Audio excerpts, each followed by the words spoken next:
ang mga kwento ng pag-ibig, kwento ng buhay at kwento ng pag-asa dito sa Barangay Love Stories. Love Stories. Madalas ang mga bagay na ating ikinakahiya ay tayo rin ang may gawa. At dahil takot tayong mahusgahan, ang sarili nating kaligayahan ay ating hinahadlangan. Ikaw, kabarangay, ano ang isang bagay sa buhay mo na sobra mong ikinakahiya?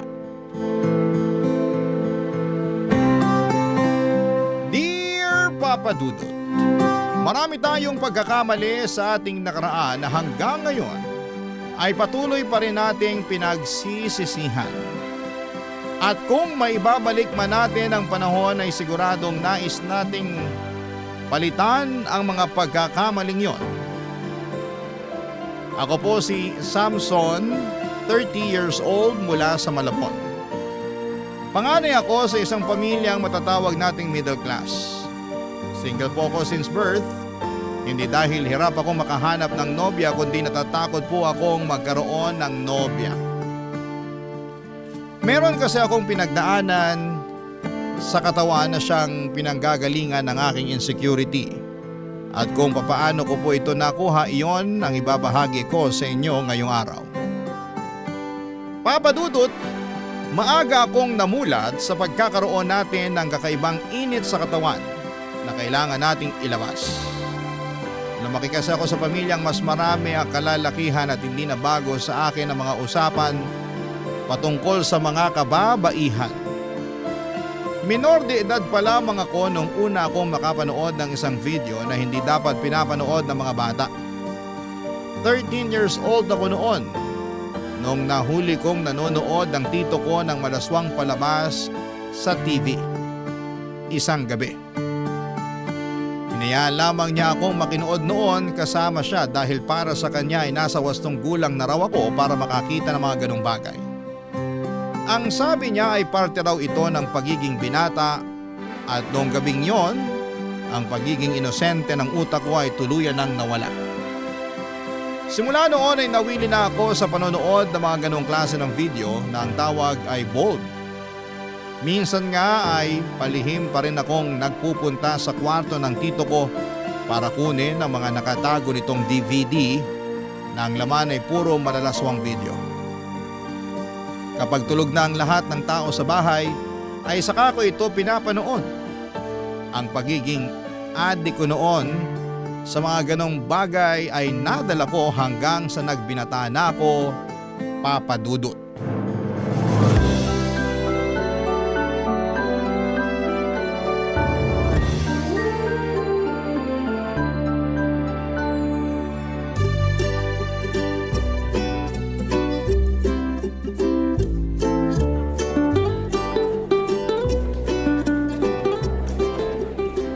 Pre, may kopya ka ba nung klinase natin kahapon? Kahapon? Alin doon? Yung diniscuss ni Mrs. Garcia. Papasa naman ako sa email oh. Kinopya mo sa flash drive mo yung lesson natin kahapon, di ba? Oo, nasa akin na. Yung naka-PowerPoint yon. Oo, yun nga. Tinamad ako mag-take notes kahapon eh. Hindi ko alam na magpapaquiz pala siya bukas. Sa iba nakapag-focus yung utak ko eh. Saan ka na naman ba nakafocus? Sa katawan na naman niya, no? Kahit kailan talaga, napakaano mo. Hindi ko nakasalanan yun. Magsuot ba naman kasi siya ng hapit na damit? Walang niya ka talaga. Yang utak mo napaka-green-minded.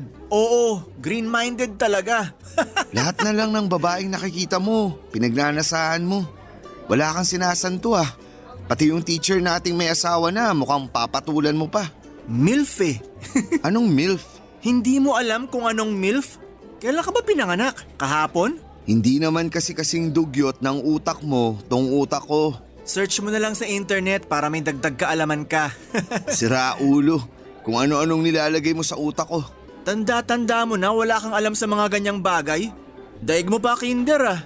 Alam ko kung ano yun. Ikaw naman, naniwala agad.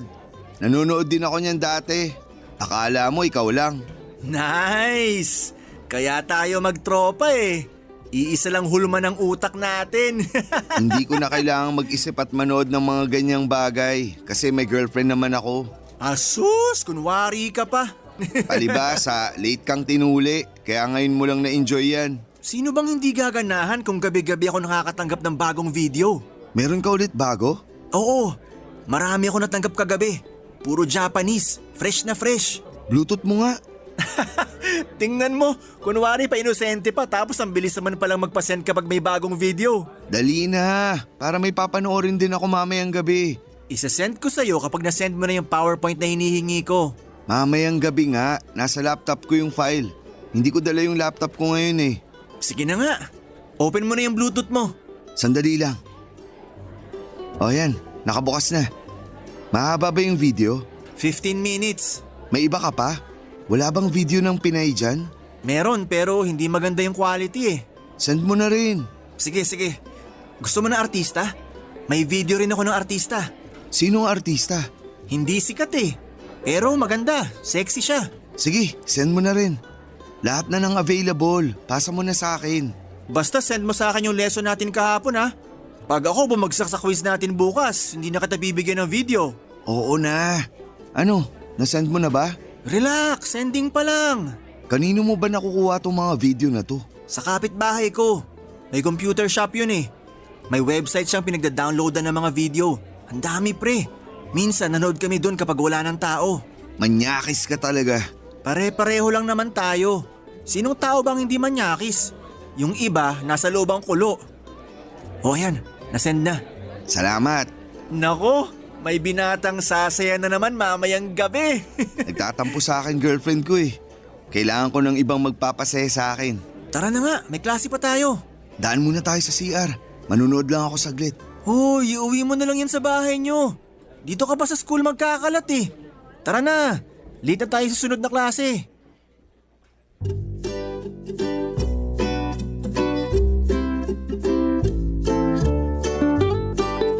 Papadudot, aminin man natin o hindi, ay lahat tayo, mga kalalakihan, ay nakapanood na ng at least isang malaswang video sa buhay natin. Ang nasa isip ko noon ay natural lang naman ito para sa ating kalalakihan, lalo na sa mga binata, kung saan ay kainitan pa ng katawan nila. Sa halip na gumawa ng isang bagay kung saan ay pwede kang makadisgrasya ng babae, ay mas mainam na suluhin mo na lamang ang init ng iyong katawan. Noong college ako ay naging tambayan ko na ang computer shop. Nandun ako hindi para maglaro ng online games katulad ng ginagawa ng ibang estudyante, kundi nandun ako para manood at mag-download ng mga video na ito. Sa katunayan ay bumili pa nga ako noon ng pagkamahal-mahal na flash drive. Doon ko inipon ang mga videos na nakukuha ko online. Karaniwan ay puro ito Asian videos at kung ano-ano pa. Ang mga videos na yon ang naging pampatulog ko noon. Naging ritual ko na ang gabi-gabing nanonood ng mga video sa puntong kapag hindi ako nakakapanood nito ay nakakapagpalabas ng init ng katawan ay nagkakaroon ako ng insomnia. Wala akong bisyo maliban sa pagiging addict nga sa panonood ng mga video na ito. Araw-araw walang mintis naging parte na ng buhay ko ang panonood ng mga videos. Dumating noon sa puntong habang naglalakad ako sa labas ay nag-i-imagine pa ako na ako ang bida sa isang video. Ganun na kalala ang sitwasyon ko. Sobrang saturated na ang utak ko na kahit wala pa akong personal experience, pakiramdam ko ay pro na ako sa ganong larangan. Yun nga lang hanggang sa akala lang pala ang lahat. Dahil doon ako na mismo ang napasabak. Bagsak ang naging performance ko at nadismaya ang babaeng nakasama ko dahil hindi raw ako marunong papadudot.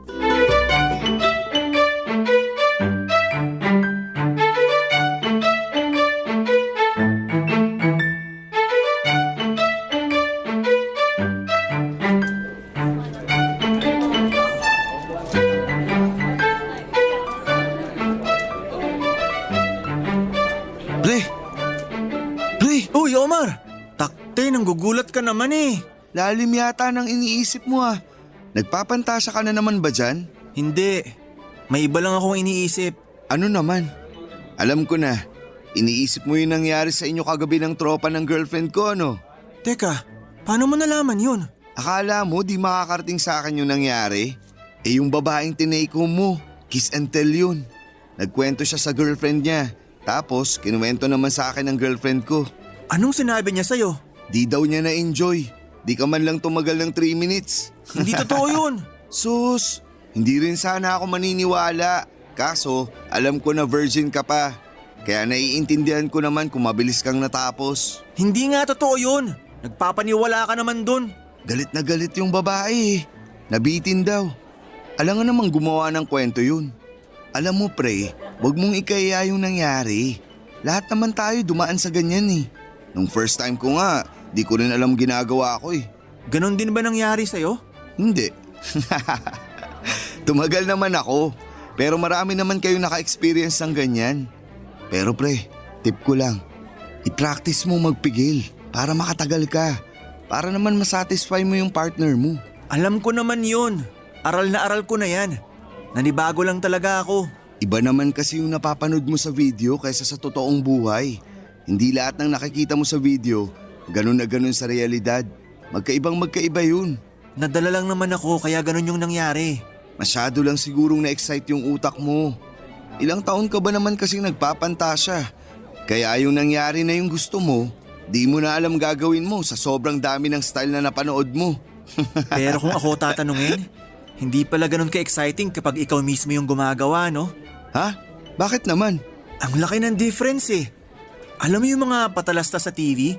Yung akala mo malaki yung burger na binibenta nila tapos kapag sa totoong buhay na, ang liit pala? Ganun yung nangyari eh. Iba yung expectation ko sa nangyari. Ano ba kasi expectation mo? Yung mga katulad sa napapanood mo? Sabi ko naman kasi sa'yo, iba yung sa totoong buhay. Masyado kasi yatang mataas yung expectation mo eh. Parang gano'n na nga. Yung nangyari sa amin kagabi, ang boring, walang thrill. Ang tahimik ng babae tapos nakahiga lang. Marami ka pa talagang kailangang matutunan. Iba pa rin talaga yung actual experience kaysa sa may alam lang. Parang book smart versus street smart lang yan. Kapag pinaglaban mo yung dalawa, mas madiskarte yung street smart kaysa sa natuto lang sa libro. Sabihin mo na lang sa kaibigan ng girlfriend mo na wag nang ipagkalat yung nangyari. Nakakahiya eh. Pati rin naman sa kanya pangit din experience ko eh. Hindi ko naman pinagkalat. Ganun talaga. Maraming tawang kiss and tell. Hayaan mo na. Ang mahalaga, hindi ka na virgin. Mas matutuwa pa ako kapag nanood na lang ako ng porn eh. Maling babae lang kasi yung na-take home mo. Sa susunod, ako na lang magrereto sa'yo. Ipapakilala kita sa marunong. Ibibigay mo sa akin yung mga pinagsawaan mo na? Wag na. Para lang naman maging praktisado ka. Ayaw mo nun? Ayoko. Ayos na ako sa isang beses. Maghahanap na lang ako ng girlfriend. Mas safe. Sa bagay, mas maganda nga yun kaysa pa iba-ibang babae. Baka mamaya makilala mo si Aida nang wala sa oras. Aida? Sinong Aida? AIDS kasi yun. Aida tawag nila sa AIDS. Ah, gets. Sa panahon ngayon, mahirap na kapag nawaan ng sakit. Kaya mas magandang maging safe na lang. Mas maganda yung pa-video-video na lang. Oo, mas safe nga yun.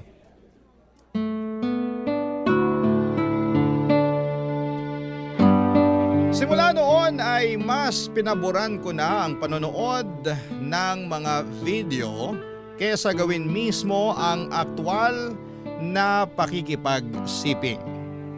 Mas nakakainit kasi ng laman ang panonood kesa makipag-jamming sa kung sino.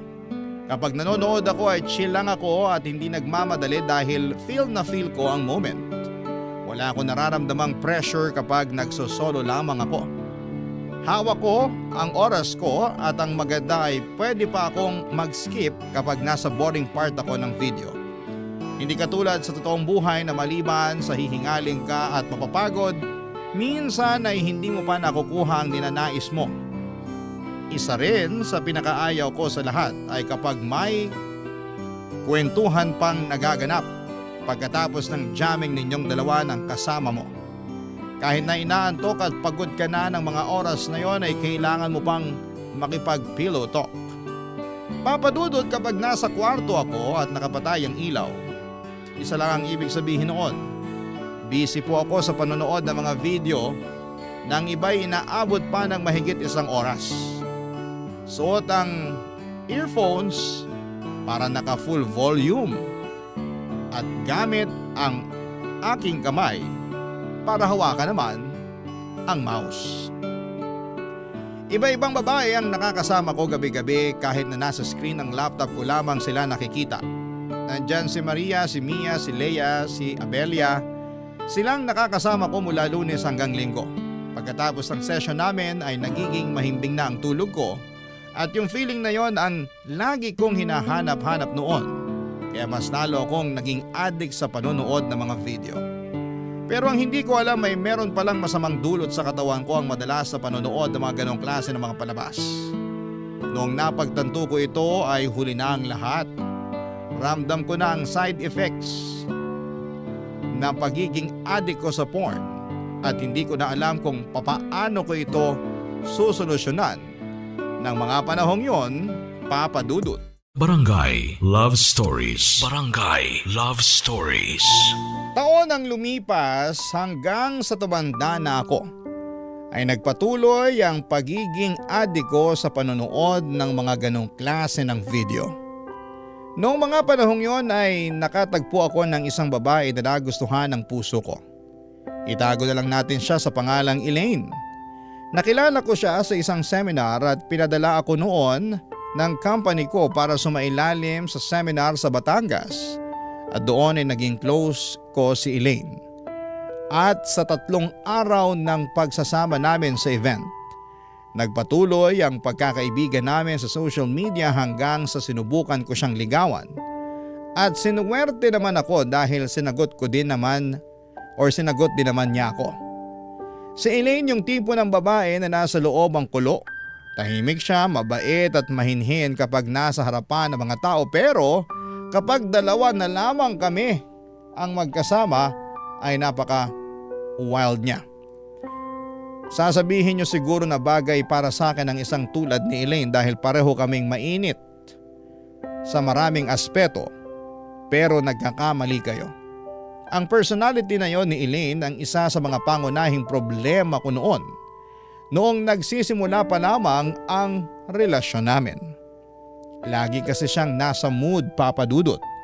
Kapag magkasama kami ay kailangan ay palaging may nangyayari. Nang mga panahong yon, kung bata-bata pa lang sana ako ay siguradong G na G ako sa halos araw-araw na pag-aaya niya sa akin.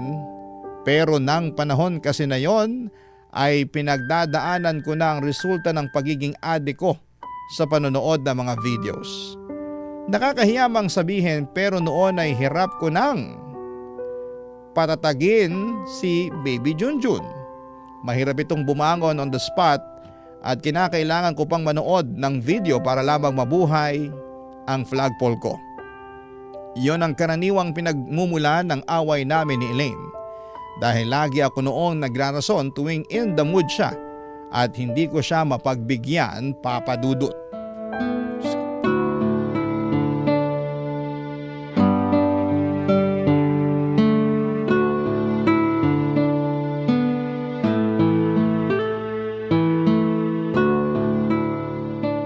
Boring naman itong pelikulang pinili mo. Ayaw mo ba? Sabi mo gusto mo ng horror. Oo, gusto ko nga ng horror. Kaso wala namang nakakatakot dito sa pinapanood natin eh. Puro lang naman sila salita. Psychological horror kasi to. Patayin mo na lang, wala akong maintindihan eh. Nangangalahati na tayo tapos wala pang nagpapakitang multo. Gusto mo manood na lang tayo ng iba? Wag na. Naubos na natin tong pagkaing binili ko eh. Eh anong gagawin natin ngayon? Wala, tutunga nga. Unless may iba kang gustong gawin. Ano naman? Halika nga rito, cuddle tayo. Sige. Bango ah. Nagbago ka ng pabango mo? Parang iba yung amoy mo ngayon eh. Oo, naubos na yung binigay mo eh. Nagpunta ako sa mall kanina para sana bumili ng bago. Kaso out of stock na sila kaya kumuha na lang ako ng iba. Mas maganda to, mas mabango, matapang, very manly ang dating, nakaka-turn on. Talaga ba? Oo. Teka, sandali lang. Huwag ka mag-iwan ng kiss mark dyan sa leeg ko ha. Oh, bakit naman? Ayoko, nakakahiya. Pagtitripan lang ako sa trabaho niyan eh. Para namang kinakahiya mo na ako kapag ganun. Hindi naman. Dapat yung ginagawa natin private lang. Hindi na kailangan ipagyabang pa sa ibang tao. Sige na nga. Rebolto ka ba? Bakit? Talagang nakaupo ka lang dyan? Hindi ka gagalaw? Ini-enjoy ko pa yung ginagawa mo eh. Halika rito. Lapit ka sa akin. May rubber ka? Ha? Wala akong dala eh. Ano ba yan? Nag-boy scout ka ba? Dapat lagi kang handa para sa mga araw na ganito. Sorry na. Hindi ko naman inaasahan na may mangyayari sa atin ngayon eh. Samson, kaya nga unexpected eh. Kasi hindi inaasahan. Pero kahit ganun, dapat ready ka anytime, anywhere. Sige, next time na lang. Sa susunod alam ko na gagawin ko. Lagi ka nalang ganyan eh. Palagi ka nalang nagrarason para walang mangyari sa atin. Ayaw mo na ba sa akin? Hindi naman sa ganon. Nagkataon lang talaga na wala akong dala. Kahit dati pa, lagi kang nagdadahilan para lang hindi matuloy. Aminin mo nga, lalaki ka ba talaga? Oo naman. Sure ka? Di ka bakla? Ano namang klaseng tanong yan? Mukha ba akong bakla? Eh kasi ngayon lang ako nakakita ng lalaking umaayaw sa mga ganitong bagay eh. Ikaw lang yung hindi game. Wala lang talaga ako sa mood ngayon. So nung minessage kita para magpunta dito sa bahay at manood ng movie, naniwala ka na manunood lang talaga tayo ng movie? Hindi ba? Ay naku. Sige na nga, wag na. Nasira na yung mood ko. Nakakainis. Sorry na. Ano nang gagawin natin ngayon? Eh di manood na lang. Wala naman akong choice. Anong gusto mo? Horror ulit? Wag na. Kakapanood mo ng psychological horror. Ikaw na yung may tama sa utak. Ako na pipili. O sige, eto yung remote. Papadudot, dumating na ako noon sa point na nauubusan na ako ng irarason kay Elaine. Sawa na raw siya na puro romansa na lamang ang nangyayari sa aming dalawa. Wala man lang daw thrill ang relasyon namin dahil wala namang aksyong nangyayari sa pagitan namin. Para na nga akong silang plaka noon na tuwing nag-aaya si Elaine, ang lagi kong sagot sa kanya ay next time na lamang. Papadudot, mahal ko po si Elaine at ayoko mawala siya sa akin. Kaya tuwing hindi ko na ibibigay ang gusto niya ay natatakot ako na baka iyon ang maging dahilan ng pagkasira ng relasyon namin. Ayoko rin namang aminin sa kanya ang pinagdadaanan ko dahil baka ayawan din niya ako. Kapag nalaman niyang hindi na makapag-perform ng maayos ang pagkalalaki ko. Papadudot, hinanap ko sa internet ang kasagutan kung bakit hirap akong magpatigas ng pagkalalaki ko. Pagsapit nga ng actual performance, tuwing umaga naman ay okay siya, na parang ready. Kaya naman nagtataka ako kung bakit parang sinasabotahe ako ng sarili kong katawan. Nahanap ko ang kasagutan nito sa isang medical website. Base nga sa nabasa ko ay meron daw akong PIED, Pornography-Induced Erectile Dysfunction, na ang ibig sabihin nito ay nagkakaroon ako ng problema sa sexual performance ko dahil nasobrahan ako ng panonood ng mga malalaswang video. Kahit may kaharap na akong babaeng walang suot, ay hindi ako tinatabla nito unless ay manonood ako ng video. Yun na lang daw kasi ang maaaring makapagpagising sa aking pagkalalaki dahil nasanay na ang utak ko sa ganong paraan. Hindi ko na po alam kung ano ang gagawin ko noon kaya ang naisip ko ay aminin ang problema ko sa kaibigan kong si Omar.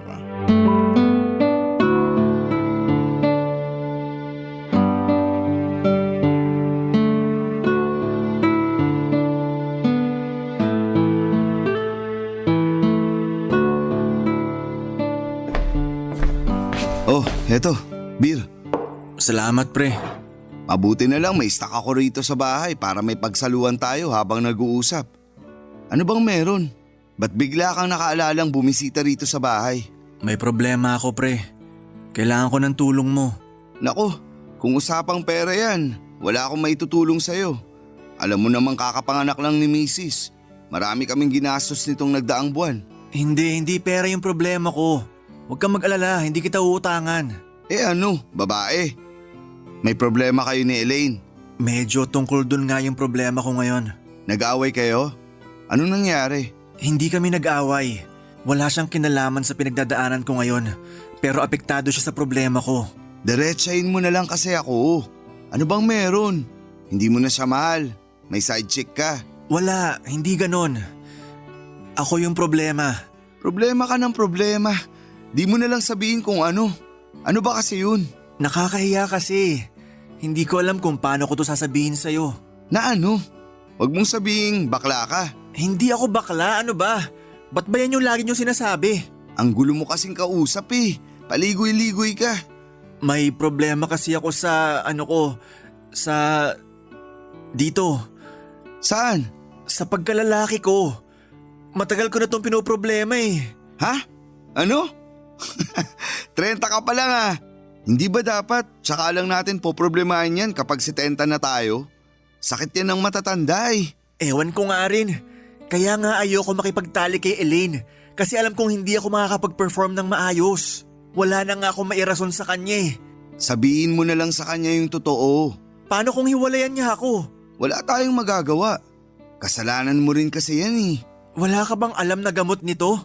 May mga nabibili naman online. Yung mga galing China na herbal medicine. Meron din sa pharmacy. Yung mga sinasabi nilang pampainit at pampadagdag ng energy. Try mo yun. Baka sakaling makatulong sa problema mo. Hindi ba kailangan ng reseta nun? Hindi. Mag-order ka na lang online para mas madali. Salamat. Ewan ko ba dito? Inis na ako. Ayaw makisama eh. Nako, mukhang problema na yan sa utak kung ganun. Magpa-check up ka na kung ganyan na kalalayan. Baka naman madaan pa sa gamutan. Subukan ko munang bumili ng sinasabi mo. Sige, baka sakaling tumalab. Tawa-tawa ka pa dyan. Problemado na nga yung tao eh. Ang epic kasi. Ngayon lang ako nakakita ng lalaking ayaw makisama yung alaga. Parang may sariling isip. Bad trip nga eh.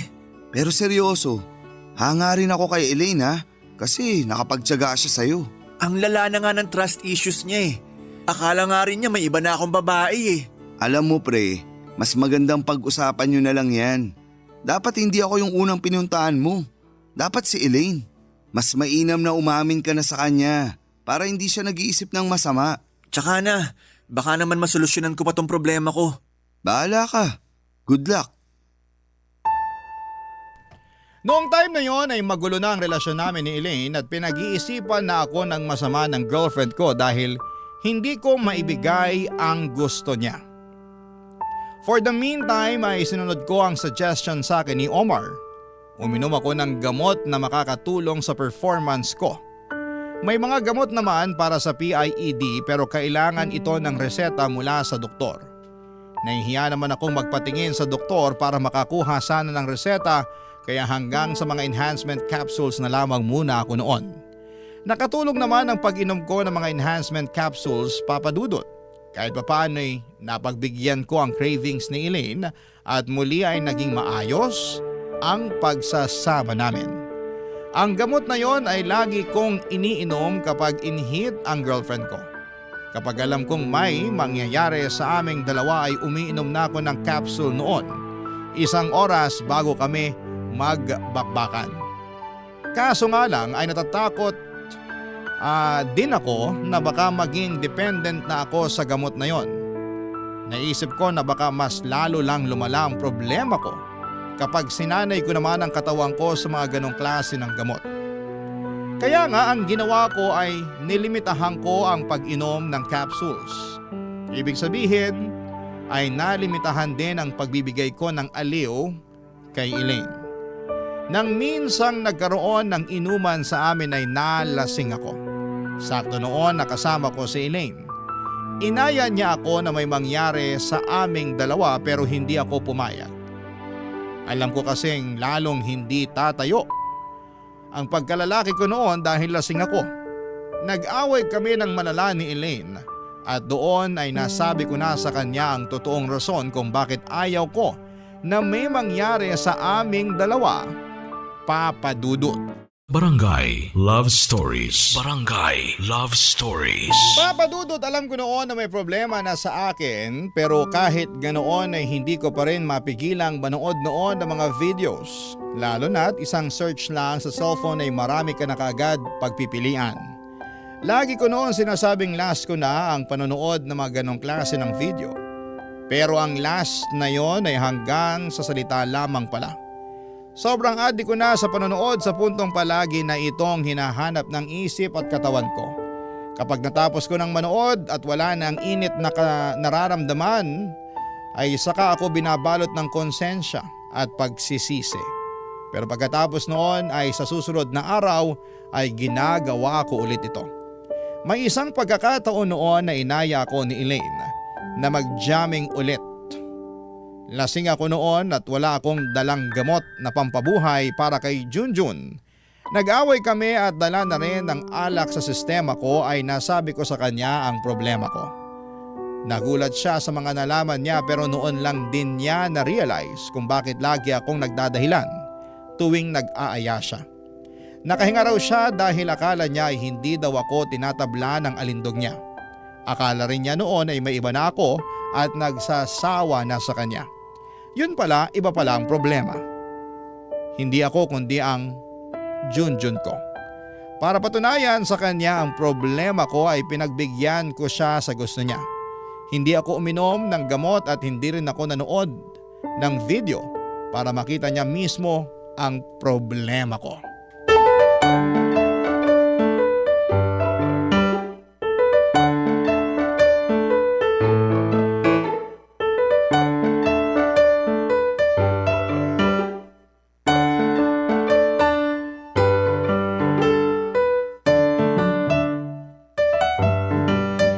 Sige na, patingin. Ayoko nga. Lakas ng trip mo ha. Sige na, pagbigyan mo na ako.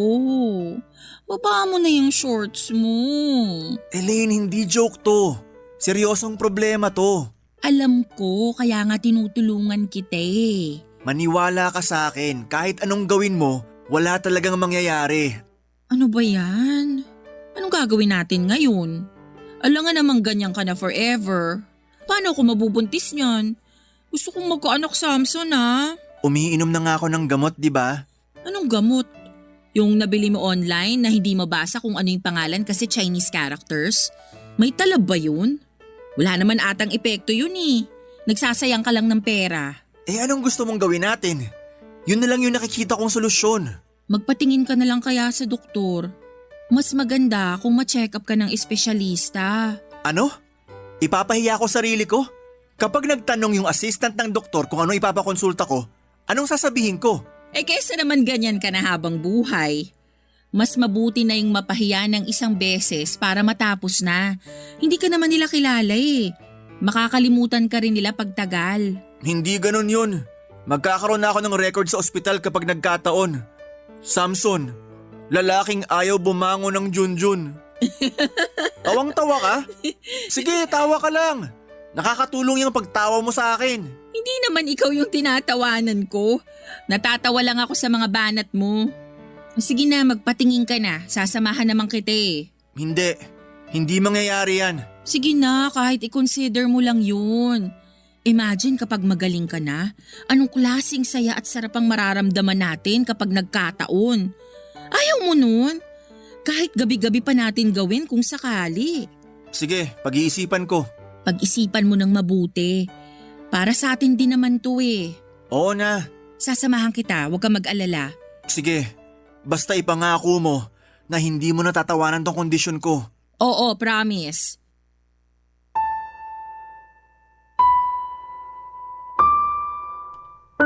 Matagal bago ako napapayag ni Elaine na magpakonsulta sa doktor. Nahihiya kasi ako noon na ipakonsulta ang problema ko, pero sa huli ay kung gusto ko talagang gumaling ay kailangan kong magpatulong. Una kaming nagtungo sa isang general physician kung saan ay nirefer niya ako sa kakilala niyang urologist. Doon ay nakumpirma nga na mayroon akong PIED. Nakadepende na lang daw kasi ang pagising ng alaga ko kapag nanonood ako ng video dahil yun ang naging trigger ng utak ko. Neresetahan ako ng doktor ng ilang gamot na makakatulong sa problema ko saka nagbigay siya ng ilang psychological treatment na kailangan kong sundin para mabago ang nakasanayan kong lifestyle. Sinabihan din niya ako na kailangan ko nang itigil ang panonood ng video kung gusto ko talagang mawala ang problema ko. Sobrang saya ko noon dahil sa wakas ay masusolusyon na ang problema ko. Ibig sabihin noon ay mapapasaya ko na si Elaine at maibibigay ko na ang gusto niya. Pero hindi rin pala ganon kadaling gawin ang solusyon na yon. May mga pagkakataon pa rin na nagkakaroon ako ng relapse. At kapag nangyayari yon, ay napapa-search ako ng video lalo na tuwing hindi ako makatulog. May mga oras noon na dinadaya ko ang sarili ko. Kung hindi man nanonood ng video ay nagsisearch ako ng mga pictures online. Pati pala ganong tipo ng material ay dapat bawal din para sa akin. Tatag at disiplina ang kailangan para maayos ko ang dinadanas kong problema. Tinulungan ako ni Elaine para malagpasan ko ang lahat ng yon. Kung hindi dahil sa kanya ay hindi ko magagawa ang lahat ng pagbabagong yon sa buhay ko.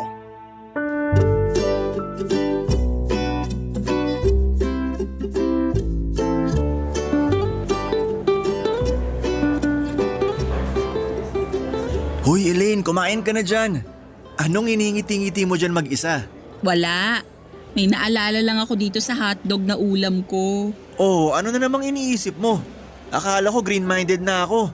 Mas may green-minded pa pala kaysa sa akin. Naalala ko lang yung nangyari kagabi. Alam mo, forever nang nakatatak sa utak ko yung nangyari sa atin last night. Nagustuhan mo ba? Hindi ba halata? Grabe, sobrang wild. Batak na to pagdating sa mga ganyang bagay. Worth it din naman pala yung pag-aantay ko. Worth it ba? Sobra. Galing nung gamot na nireseta ng doktor mo, no? Gusto mo mamaya ulit? Wag gahaman. Konti lang yung niresetang gamot sa'yo. Huwag mong ubusin agad. Tandaan mo, nagte-therapy ka ngayon. Oo, alam ko naman. Tiis-tiis ka muna. Para din naman to sa ikabubuti mo. Yung ginawa natin kagabi, at least twice a month lang siguro natin gawin. Ang pinakabawal sa lahat, wag nang manonood ng porn. Naiintindihan mo? Opo, madam. Alam ko po. Mamaya hindi ko alam. Palihim ka palang sumisilip dyan sa mga video ha? Na-delete mo na ba yung mga downloaded na video dyan sa phone mo? Deleted na lahat. Huwag ka mag-alala. Mabuti kung ganon. Disiplina, Samson. Yun ang kailangan mo para gumaling ka. Alam ko naman yun. Ginagawa ko naman yung best ko para sundin yung mga utos ng doktor. Very good. Alam mo, simula nung nalaman ko yung tungkol sa kondisyon mo, nagbabasa na ako ng tungkol dyan sa internet. Marami ka palang katulad. Talaga? Oo, at mas bata pa sila sa'yo. May isang 21-year-old nga. Ganyan na ganyan din ang problema. Palibhasa, yung mga henerasyon kasi ngayon, namulat na sa mundo na may internet. Kaya madali na lang para sa kanilang makapanood ng mga malalaswang videos. Oo nga Tanda ko pa nung bata ko. Unang bold na napanood ko yung galing sa tito ko. Naka-DVD pa yun nun tapos sa Quiapo niya binibili. Sa online na kasi umiikot ang buhay ng mga tao ngayon, kaya ganyan. Speaking of that, may nabasa rin akong challenge online. Kung tama yung pagkakatanda ko, NoFap Challenge ang tawag doon. NoFap Challenge? Ano naman yun? Ginagawa yon ng mga kalalakihan online, lalo na tuwing November. Yung iba, trip lang. Yung iba naman, yun ang therapy nila kapag may kondisyon silang katulad mo. Ano ba yung challenge na kailangan gawin? Katulad ng sabi sa pangalan, NoFap. Ibig sabihin, walang magsasarili. Yun naman ginagawa ko Hindi. Itong NoFap Challenge kasi, kailangan mo siyang gawin for 90 days consecutive, walang mintis. Ng 90 days? Oo. Halos 3 buwan din yun Ang sabi nila nakakatulong yun. Marami nang nabago ang buhay dahil sa 90-day challenge na yun. Totoo ba? Oo, nabasa ko. Madami ring sumusuporta at gumagawa ng challenge na yun. Gusto mo bang gawin din yung challenge? Parang hindi mo yata kaya. Akala ko ba disiplinado dapat? O sige, gagawin ko yan. Wala dapat mandadaya ha. Dapat 90 days, straight. Wala mo nang alam mo na. Sige, challenge accepted. Okay, deal yan. Wala akong paraan para malaman kung magiging honest ka sa challenge na yan. Pero kung gusto mo talagang tulungan ang sarili mo, nasa iyo na yan. Tandaan mo kung gaano kasarap yung ginawa natin last night. Kapag gumaling ka na, higit pa dun ang mangyayari sa susunod. Copy that. Papadudot, mahirap kontrolin ang adiksyon pero kung gusto talaga natin ang pagbabago ay kailangang magsimula ang pagbabagong yon sa atin mismo. Disiplina ang sagot para ang buhay natin ay magkaroon ng maayos na pagdaloy. Sa tulong ni Elaine ay naging disiplinado ako at nabuo ko ang 90-day challenge na ibinigay niya sa akin at ang premyo na nakuha ko mula doon ay isang hindi malilimutang gabi na puno ng kasiyahan na pinagsaluhan naming dalawa. Unti-unti ay naibalik ko rin ang dating sigla ni Junjun. Hindi pa ito kasing tayog katulad nung kabataan ko pero at least nakakatayo na ito sa sarili niya nang walang tulong ng anumang gamot o video. Itinuloy ko ang therapy na ginagawa ko sa sarili ko sa tulong ni Elaine. Sa pamamagitan noon ay mas nagkaroon pa ako ng maayos na pakiramdam at nagkaroon kami ng bonding dalawa. Mas tumatag ang pagsasama namin at mas nagkaroon pa kami ng malalim na koneksyon.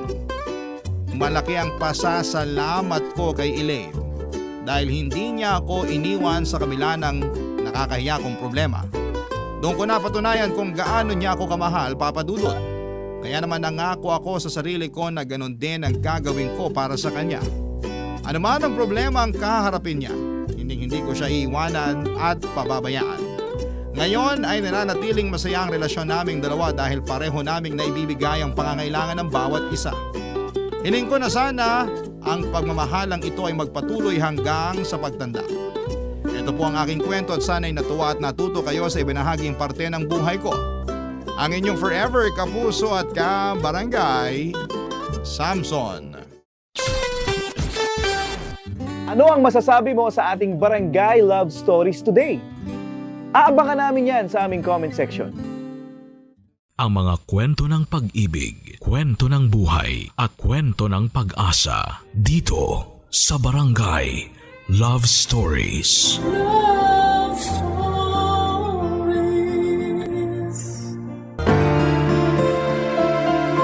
May mga bagay na dumarating sa buhay natin na gaya ng apoy, saglit lang na magliliyab, pero mag-iiwan naman po ito ng init na hindi makakalimutan.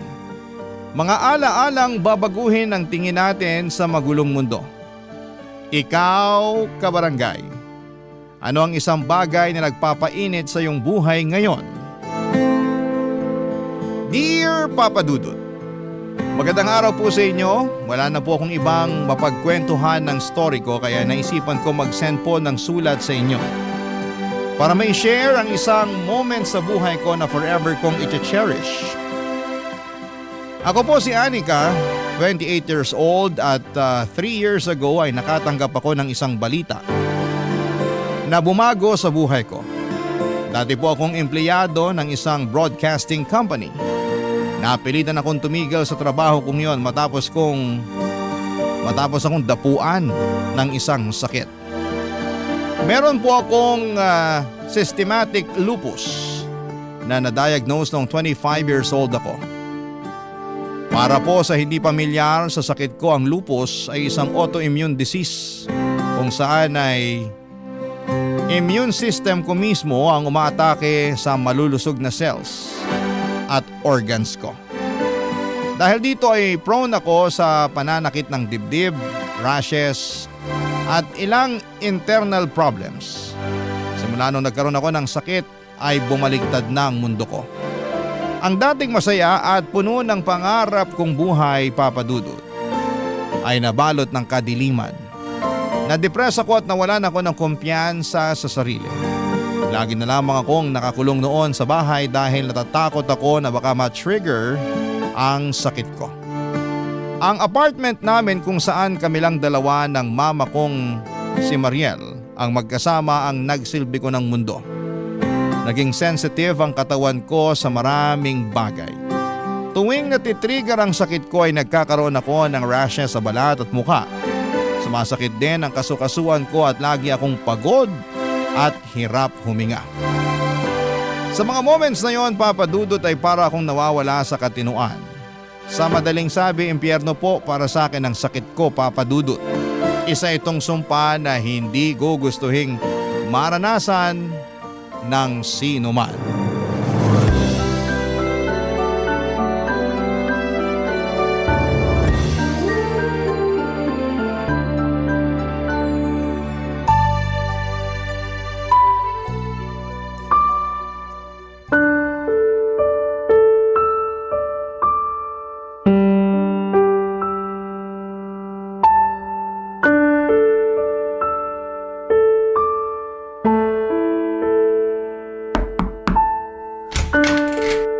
O anak, ininom mo na ba yung gamot mo? Opo, ma. Tapos na po. Patingin nga ng rashes mo. Medyo mo okay naman na siya. Lagyan mo pa rin ng cream para mas mabilis gumaling. Opo, lalagyan ko mamaya. Medyo masakit pa po ang katawan ko ngayon eh. Hirap pa po akong bumangon. Ako na lang maglalagay. Nasaan ba yung cream mo? Nandyan po sa may bedside table. Amin na, lalagyan kita ng cream. Nilalagnat ka pa rin ba? Medyo bumaba na po, sinat na lang. Ano na naman ba kasing ginawa mo? Bakit na-trigger na naman yung sintomas ng sakit mo? Hindi ko nga po alam. Di na nga ako lumalabas eh. Nandito na lang ako lagi sa kwarto. Hindi ka naman ba stressed? Ma, simula po nung nagkasakit ako, hindi na nawala yung stress sa katawan ko.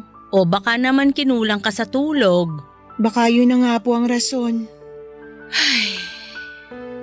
Bantayan mo yung katawan mo, anak. Hindi ka na katulad ng dati na okay lang magpuyat o di kaya malipasan ng gutom. Hindi ka na sinusunod ng katawan mo. Dapat ikaw nang sumunod sa katawan mo ngayon. Ang hirap po eh. May times na parang ang lakas-lakas ko tapos bigla akong titirahin ng sintomas ko. Ang dami kong gustong gawin pero simula nung nagkasakit ako, wala na akong ibang magawa kundi magtago. Hindi ko nga alam kung anong gusto ng katawan ko ngayon eh. Maya-maya, bigla na lang ako nagkakaroon ng sintomas kahit nakahiga lang naman ako. Nakakapagod, ma. Malalampasan mo rin to. Paano?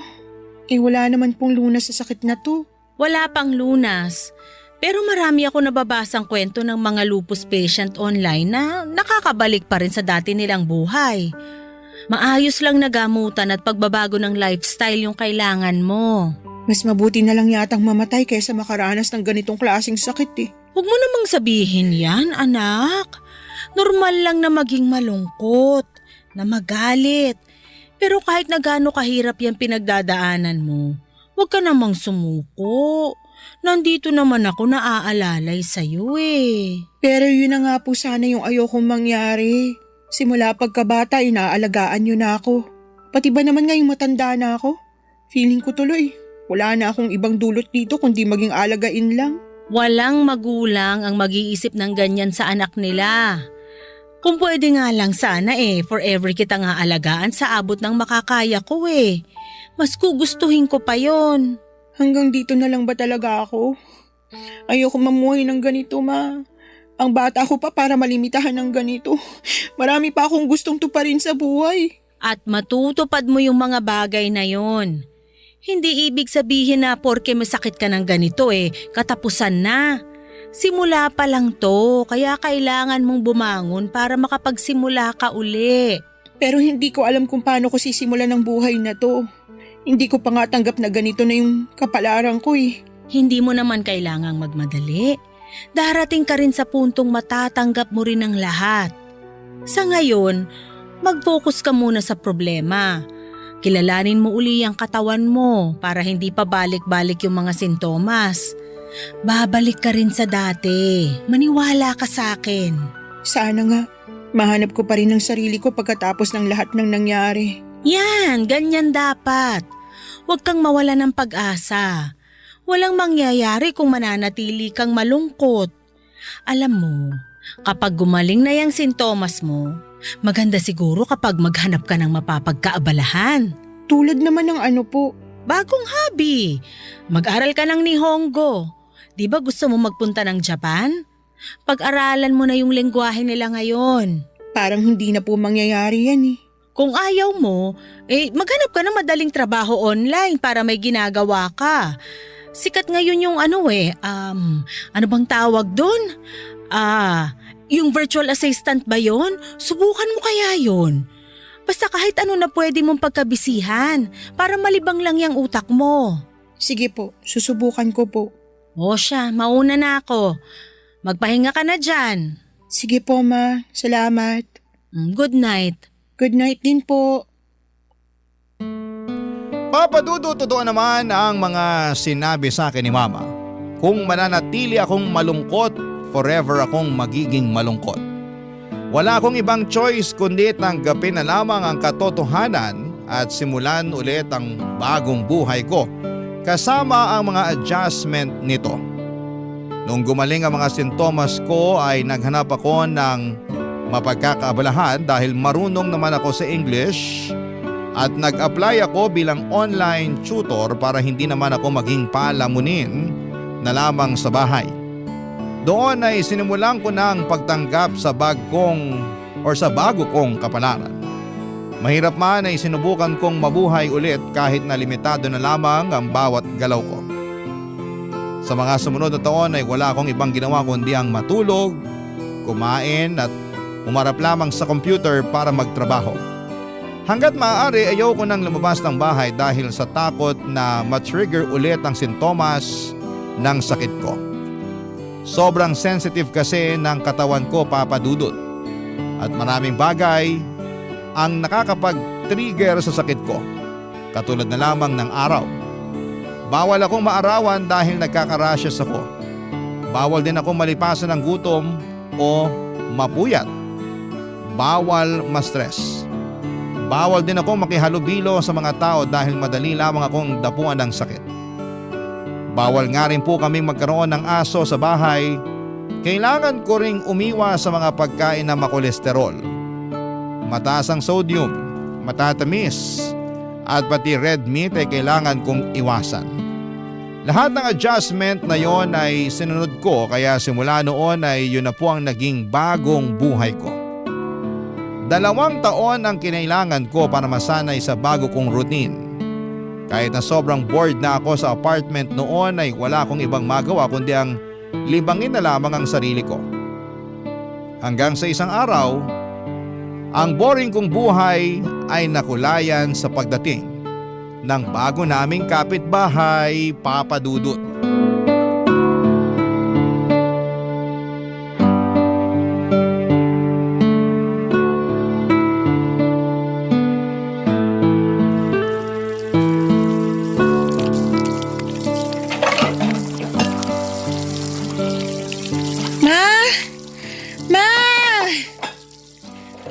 Nasaan ka? O anak, bakit? Nandito ako sa kusina. Ano yon? Saan galing yung ingay na yun? Yung alin? Yung malakas na tugtog kanina. Kakatigil lang niya ngayon. Sa kapitbahay yon. Sila yung nagpapatugtog. Bakit? Ang aga-aga, ba't naman ang lakas agad ng music nila? Daig pa nilang pa-concert Sakit sa ulo. Nagising ka ba nila? Opo. Abot ba naman sa kwarto yung tunog? Ano bang meron sa kabila? Bakit nagpapa-music sila ng ganito kaaga? Wala man lang silang konsiderasyon Di ba napag-usapan na natin yung tungkol sa noon na bawal mag-ingay from 10 to 6? Ibang kapitbahay yung nagpapatugtog. Sa kabila yon. Yung bago. Bago? Teka, may tenant na po dyan sa may bakanting apartment? Oo, meron na. Ngayong araw sila lilipat kaya medyo nagpapatugtog sila. Para daw ganahan silang magbuhat ng gamit. Magbubuhat na nga lang ng gamit, mga abala pa ng kapitbahay. First day pa lang, red flag na yun ha. Mukhang magkakaroon tayo ngayon ng kapitbahay na sakit sa ulo ah. Oh, relax ka lang. Ang init naman agad ng ulo mo eh. Pagbigyan mo na sila, excited yung magkapatid eh. Magkapatid yung bagong tenant? Oo, nakipagkwentuhan ako sa kanila kanina habang nagkakape ako. Lo, talagang sumismis pa po kayo? Nakakahiya, nangaabala pa kayo sa paglipat nila ng gamit. Na-curious lang naman ako. At saka mabait naman yung magkapatid. Base sa taste of music nila, hulaan ko, mga lalaki sila no? Oo, ang galing ah. Paano mo nahulaan yon? Metal rock ba naman yung pinapatugtog, sakit sa tenga? Pero alam mo, nak, nakakalungkot yung kwento ng magkapatid. Wala na raw silang magulang. Pareho na raw silang ulila. Namatay yung nanay niya sa kanser, tapos atake sa puso naman yung kinamatay nung tatay. Ganun kalalim yung pinag-usapan nyo? Grabe ma, ilang oras kayo nagkwentuhan? Hindi, makwento lang talaga yung isa. Galing daw sila ng Paranaque tapos lumipat sila nung nalipat ng kumpanya yung kuya niya. Ano namang trabaho nila? Yung kuya sa call center nagtatrabaho. Tapos yung nakababatang kapatid naman, physical therapist. Siya yung malayo yung binabiyahe kasi sa Paranaque yung ospital na pinagtatrabahuhan niya. Eh bakit naman kasi ang layo ng nilipatan nilang lugar? Malapit naman yung trabaho ng kuya niya dito eh. Kaya nga sila lumipat. Nag-giveaway na lang yung bunso since siya yung may sasakyan. Yung kuya niya kasi takot daw mag-drive kaya lagi nagko-commute. Kaya lumipat sila sa malapit sa workplace niya. Mukhang mas maabilidad yung bunso ah. Siya yung nagpapatugtog no? Parang. Kasi siya yung nagtanong kung masyado bang malakas yung music nila eh. Kako, okay lang. Eh kasalanan nyo naman po pala kaya malakas music nila eh. Hayaan mo na, ngayon lang naman to. Baka sabihin nila pangit tayo kabanding kapag binawalan agad natin sila sa unang araw nila. Ay hindi, sila talaga yung pangit kabanding. Aga-aga, lakas magpatugtog. Huwag kang mag-alala. Kapag nangyari uli yun, ako na mismo kakausap sa kanila para hindi maabala yung pagtulog mo. Mabuti nga tumigil na sila eh. Tapos na siguro sila magbuhat ng gamit nila. Konti lang naman yata yung gamit nila. Kapag lalaki kasi walang masyadong gamit. Ref lang yata yung nakita ko, kama, tsaka washing machine. Chismosa ng taon talaga kayo ma. Lahat ng detalye alam na alam. Baka pati love life nila na chika mo rin. Ay oo, yung kuya may fiancé na nagtatrabaho sa US. Tapos yung bunso naman, single. Ikaw talaga ma. Mag-apply kaya kayong reporter sa 24 oras. Bagay kayo dun kasi wala kang pinalalampas. Ikaw talaga. Hala sige, kumain na nga tayo para makainom ka na ng gamot mo. Lalabas pa ako mamaya para mag-grocery. May gusto ka bang ipabili? Wala naman po. Yung face mask na lang siguro kasi paubos na rin yun. Tsaka alcohol na rin. Okay, sige. Papadudot mabait na mag-asawa ang dating tumutuloy sa apartment na inuupahan ng mga bagong dating na tenant. Tahimik ang buhay namin noon dahil nagkakaintindihan kaming lahat na magkakapit-bahay sa floor namin. Aware din sila sa estado ko kaya tuwing may nagkakasakit sa kanila ay lagi silang nagsusuot ng face mask para hindi ako mahawahan. Noong nagkaroon ng pandemic at nawala ng trabaho ang mag-asawa ay lumipat sila ng tirahan at pansamantalang umuwi sa probinsya. Simula noon ay bakante ng apartment na yon hanggang sa nagkaroon na nga ito ng bagong tenant at yon ay ang magkakapatid na lalaki. Never kong nakita ang mukha ng magkakapatid na yon dahil hindi naman ako lumalabas. Tanging si mama lamang ang nagkukwento sa akin tungkol sa buhay nila para mapag-usapan kami. To be fair naman ay never naman silang naging pasaway at nagpatugtog ng malakas since then. Siguro ay nakausap na sila ni mama tungkol doon. Pero ganun pa man, pangit nang naging first impression ko sa kanila dahil sa ginawa nila noong unang araw silang lumipat. Ang pinakaayoko pa naman ay yung mga taong walang konsiderasyon sa mga tao sa paligid nila. Sensitive ako sa mga malalakas na tunog kahit pa noong wala pa akong sakit. Kaya medyo nag-iwan yon ng bad impression sa akin. Ganon pa man ay hindi ko naman sila masyadong ginudge dahil sa mga sumunod na linggo ay naging tahimik naman sila. May pagkakataon nga noon na nag-aabot pa sila ng pagkain sa amin dahil nagkaroon sila ng party sa apartment nila. Kaso si mama lang ang kumain noon dahil bawal sa akin yung pagkain na ibinigay nila, Papa Dudut. Hindi rin naman po nagtagal ang masamang tingin ko sa magkakapatid.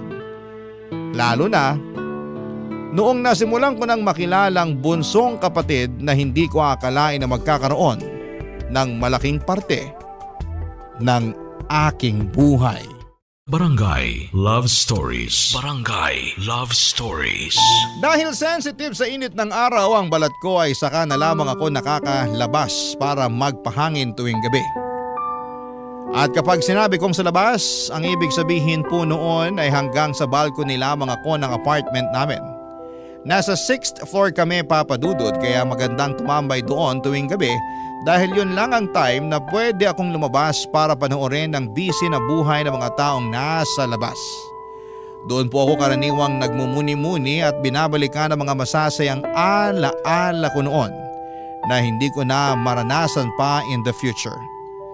Pero ang nightly routine ko na pagtambay sa balcony ay nasira dahil sa bago naming kapitbahay.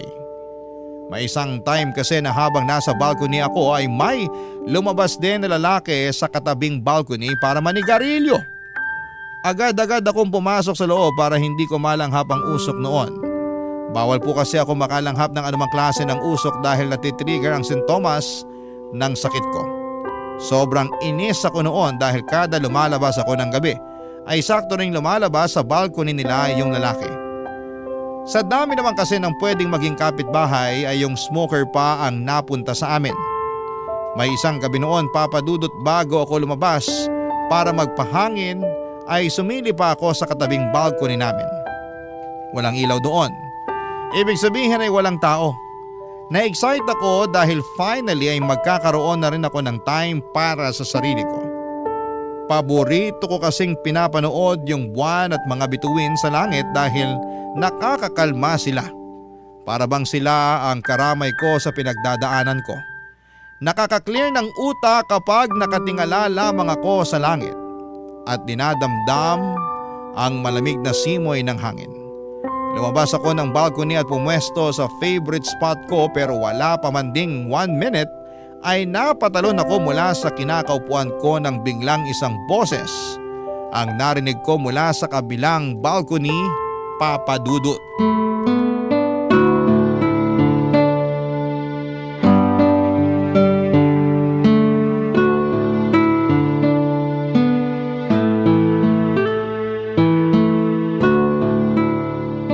Hi, magandang gabi. May tao ba dyan? Ay, sorry. Nagulat ba kita? Nasaan ka? Hindi kita makita. Wait lang. Bubuksan ko yung ilaw. Ayan, kita na ba? May tao pala. Nagulat naman ako. Anong ginagawa mo dyan sa dilim? Wala naman. Tumatambay lang. Okay, tambay well. Papasok na ako sa loob. Sandali lang.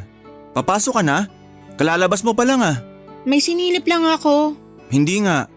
Kasi napapansin ko, parang lagi mo akong iniiwasan. Iniiwasan? Hindi kita iniiwasan. Oo kaya, tuwing lumalabas ako, lagi kang pumapasok. Inaabangan pa man din kita kasi gusto kita makausap. Bakit mo naman ako gusto makausap? Wala, gusto ko lang makilala yung anak ni Tita Mariel. Matagal na akong curious sa'yo eh. Bakit naman? Kailangan ba may rason? Hindi ba dapat magkakakilala tayong mga magkakapitbahay? Kilala mo naman na si Mama, okay na yun. Sige, papasok na ako. Magandang gabi sa'yo. Sandali. Ano palang pangalan mo? Anika. Ako naman si Sevi. So Anika, ba't naman lagi kang nagmamadaling umalis tuwing lumalabas ako? Mahihain ka ba? Hindi ako mahiyain. Ayaw mo sa akin? Hindi naman ako nangangain ng tao eh. Mabait ako. Hindi naman kasi ikaw yung iniiwasan ko. Eh ano? Yung biso mo. Bawal sa akin makalanghap ng usok ng sigarilyo. Bakit? Sensitive ba ilong mo sa mga matatapang na amoy? Nakwento naman siguro sa'yo ni Mama yung sakit ko, diba? Nabanggit niya na may sakit ka, pero hindi niya sinabi kung ano yung sakit mo. Ano ba sakit mo? May lupus ako. Lupus? Hindi ba sakit sa balat yun? Hindi yun sakit sa balat. autoimmune disease yun na mas malalim pa kaysa sa pagkasira lang ng balat. Pero parang ang kinis naman ng balat mo. Makinis lang yan tingnan kapag malayo pero sa malapitan, makikita mo yung bakas ng mga rashes na pinagdaanan ko. So nagkaka-rashes ka kapag nakakaamoy ka ng usok ng sigarilyo? Isa yun sa mga trigger. Okay, sorry, hindi ko alam. Hindi na ako mag-iyosi dito, promise. Okay lang naman. Hindi mo naman kailangan mag-adjust para sa akin. Ako na lang yung mag-a-adjust. Hindi. Ako dapat yung tumigil na sa pagsindi. Siguro sign na rin to para itigil ko na tong bisyo kong to. Ako pa talaga yung ginawa mong sign? Dahil sakitin ako, ganon? Hindi naman yun yung gusto kong palabasin. Hindi ko kailangan ng awa ng ibang tao, kaya kung… Wow, saglit lang. Hindi yun yung minimin ko. Okay, sige, wait lang ah. Ganito, mag-start over na lang ulit tayo. Hi, ako si Sevi. Pwede bang pasama na lang muna rito kahit saglit lang? Promise, hindi ako magsisindi para hindi masira yung gabi mo. Pero kung ayaw mo nang may kasama, ako na lang yung aalis. Okay, sige. Dito na lang muna ako. Ayan. Salamat ah. Malungkot yung mag-isa lang eh. Gusto ko yung may kausap ako. Eh yung kuya mo, bakit hindi siya yung kausapin mo? Nasa trabaho yon. Ikaw, wala ka bang trabaho? Meron, pero mamayang umaga pa yon. Di pa ako makatulog eh. Ikaw, baka may work ka. Meron, pero bukas pa yun ng hapon. Nagtututor ako ng English sa mga bata online. Wow! So, spokening dollars ka pala? Hindi naman. Marunong lang talaga ako sa English. Foreigner ba yung mga tinuturuan mo? Oo, usually mga bata from Korea. Wow! Maiba tayo. Ilang taon ka nang may lupus? Na-diagnose ako ng 25 years old ako. Ilang taon ka na ba ngayon? 27. So, 2 years ago lang? Oo, ganun na nga. Bago pa lang tong sakit ko. Ikaw naman, ilang taong ka na? 30 na ako. Talaga? Oo, hindi ba halata? Laging sinasabi sa akin yan eh. Mukha raw akong bata compared sa age ko. Totoo naman, young looking ka. Ay, kinilig naman ako dun. Ikaw rin naman, maganda ka. Alam mo, gusto ko pa sana magstay dito kaso medyo paggabi na rin eh. Mauna na ako sa'yo ah. Aalis ka na? Kailangan ko pang uminom ng gamot. Ganun ba? O sige, good night. Papadudod average height lamang si Sevi. Malayo siya sa ini-imagine kong itsura na medyo may angst na rakista ang datingan. Nagbase lamang kasi ako noon sa taste niya sa music. Lagi kong naririnig na nagpapatugtog siya ng metal rock kaya ganon ang na-imagine kong itsura niya. Pero sa totoo lang ay good looking si Sevi at bilugan ang mukha niya, chubby cheeks at mabungis-ngis. May kaunting pagkakahawig siya kay Michael Sager ng PBB.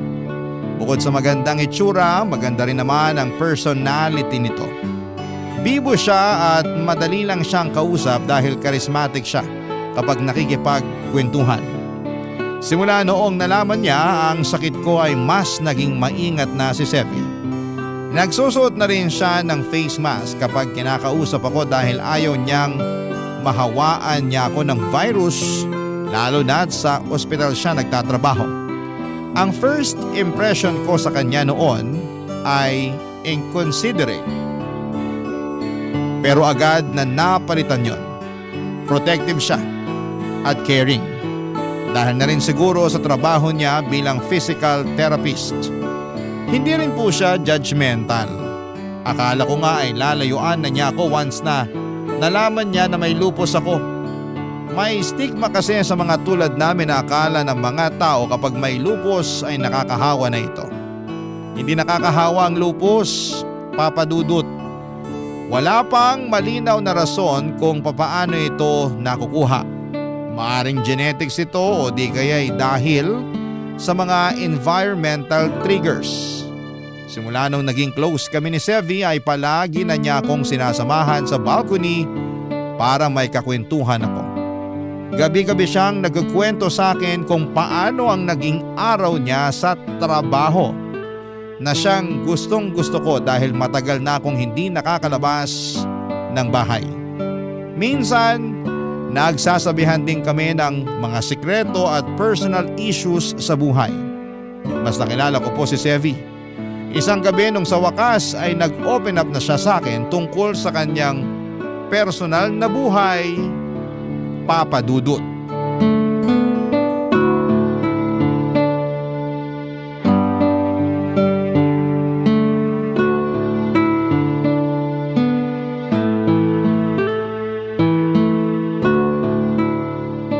Ang calming ng ganitong oras, no? Parang ang tahimik ng mundo, walang noise pollution. Tahimik pero malungkot. Malungkot? Bakit naman? Yung mga ganitong oras kasi, ito yung time na mapapaisip ka talaga tungkol sa buhay eh. Daming realizations, maraming regrets, maraming what ifs. Talaga? Ako kasi, ito yung time na nagiging thankful ako. Na despite everything, nandito ako, humihinga pa rin. Sa ganitong oras ko na-appreciate yung small things. Makes sense naman. Tsaka gantong oras ka lang din kasi nakakalabas ng walang problema. Totoo. Pero ikaw, bakit mo naman nasabi na malungkot para sa iyo yung ganitong oras? Hindi ko alam. Dati malungkot talaga kasi mag-isa lang ako. Pero ngayon na lagi na kitang nakakasama dito sa ganitong oras, nabawasan na yung lungkot na nararamdaman ko. Naalala mo pa ba nung una tayong nagkausap? Yung nakaupo ka mag-isa sa dilim? Oo naman. Isa yun sa mga sad moments ko. Mga ganong oras, lalo na kapag mag-isa ako, para nagkakaroon ako ng existential crisis. Napapatanong ako sa sarili ko, ano na bang nagawa ko sa buhay?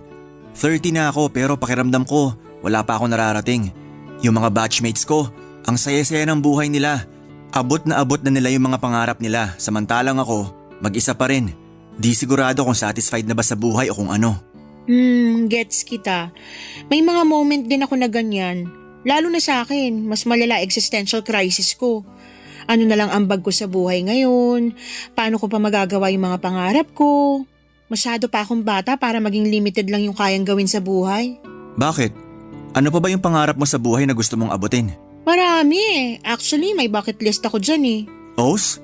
Ano-ano naman yung nasa bucket list mo? Siyempre, una yung ikasal at magkaroon ng sariling pamilya. Maganda ka naman eh. For sure mangyayari pa rin yan. Pangalawa, gusto kong makapunta sa Japan. Gusto kong makita yung sikat na cherry blossom trees nila. Yan ang medyo mahirap. Alam ko, kaya nga nakakalungkot eh. Kasi baka hanggang pangarap na lang na makakita ako ng cherry blossom sa totoong buhay. Ano pa? Ano pa yung mga nasa bucket list mo? Yung iba, mga simpleng bagay na lang tulad ng prom night. Prom night? Oo, never pa ako naka-attend ng prom. Kapag nanonood ako ng pelikula, naiingit ako sa mga prom scenes kasi parang ang sarap ng feeling na may kasayaw ka tapos sweet at nakakakilig pa yung music. Wala ba kayong JS prom noon? Meron naman pero hindi ako naka-attend. Bakit naman? Nagkasakit ako. Talaga palang sakitin ka na kahit noon pa. Oo, parang naging foreshadowing na nga yun na ganito pala magiging buhay ko ngayon. Huwag kang mawalan ng pag-asa. 27 ka pa lang naman eh. Marami ka pang chance para magawa yung nasa bucket list mo. Pareho lang kayo ng sinasabi ni Mama. Ang hirap kaya umasa. Okay na yung tanggapin ko na lang na hanggang dito na lang ako. Don't lose hope, sabi nga nila. Kasi sa totoo lang, may pag-asa ka pa naman talaga eh. Hindi ba may sikat na singer na may lupus din tulad mo? Yung sa ibang bansa? Oo, pareho kami ng sakit.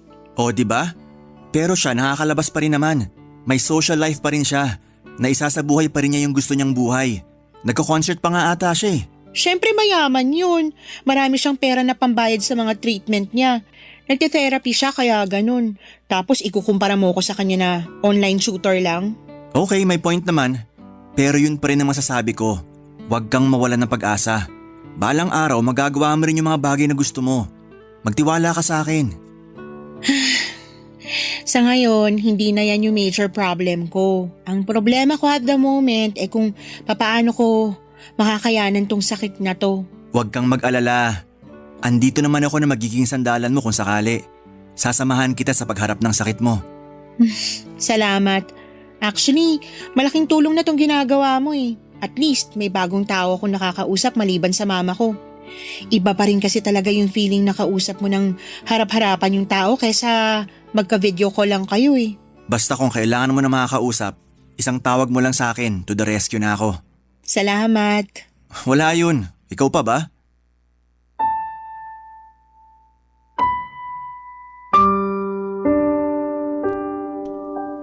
Papadudot gabi-gabi kapag wala ng araw ay inaabot kami ng ilang oras na nagkwekwentuhan ni Sevi sa may balcony. Kung dati wala akong inaabangan sa bawat araw ko, noong nakilala ko si Sevi ay lagi na akong excited na sumapit ang gabi para makausap ko siya. Kahit papaano ay nagkaroon na ng thrill ang dating boring na buhay ko dahil sa kanya. Akala ko nga po noon ay hindi ko na mararanasan ang ganong klase ng saya.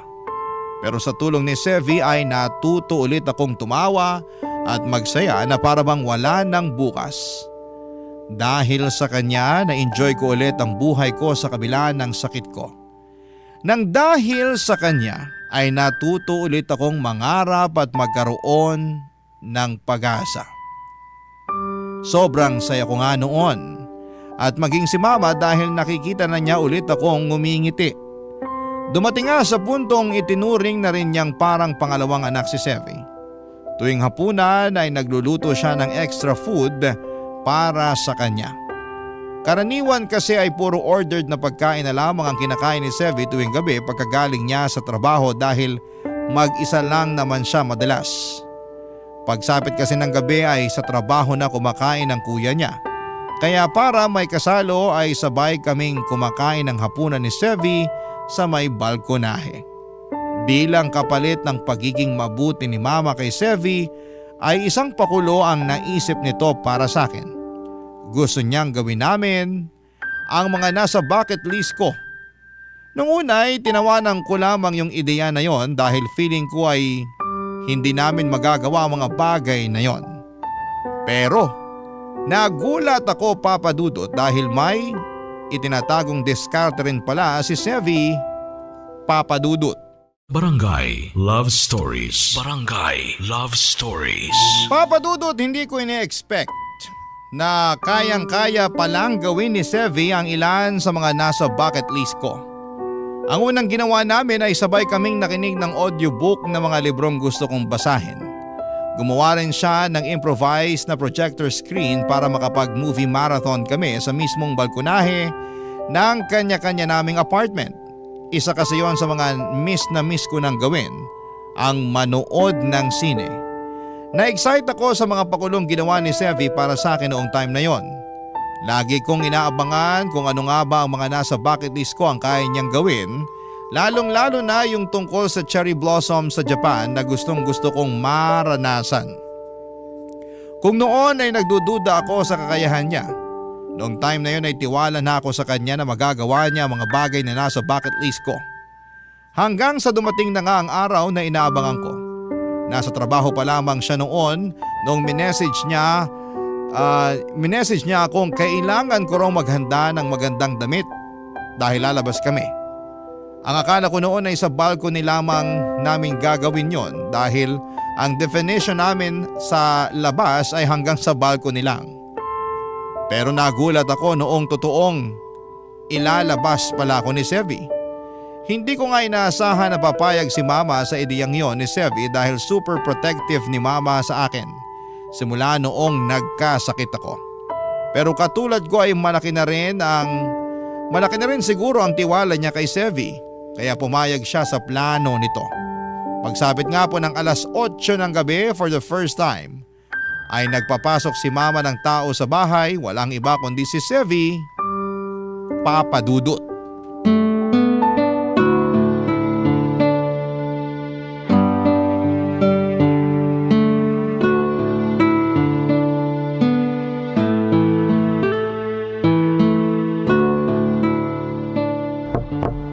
Anika? Oh, ayan na si Sevi! Anika! Andito na si Sevi! Ready ka na ba dyan? Wait lang po, nagbibihis pa lang po ako. Pakisabi 3 minutes. Okay, sige. Papasukin ko na siya, ha?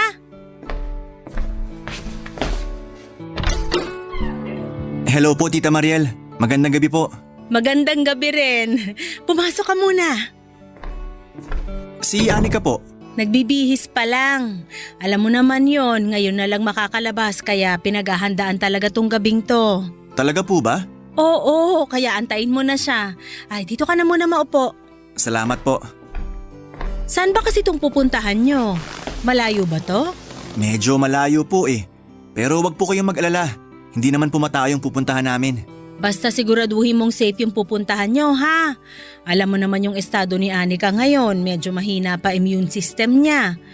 Mabilis pa siyang mahawaan ng sakit kaya kailangan yung safety talaga niya ang mauna. Oo naman po tita, wag po kayong mag-alala.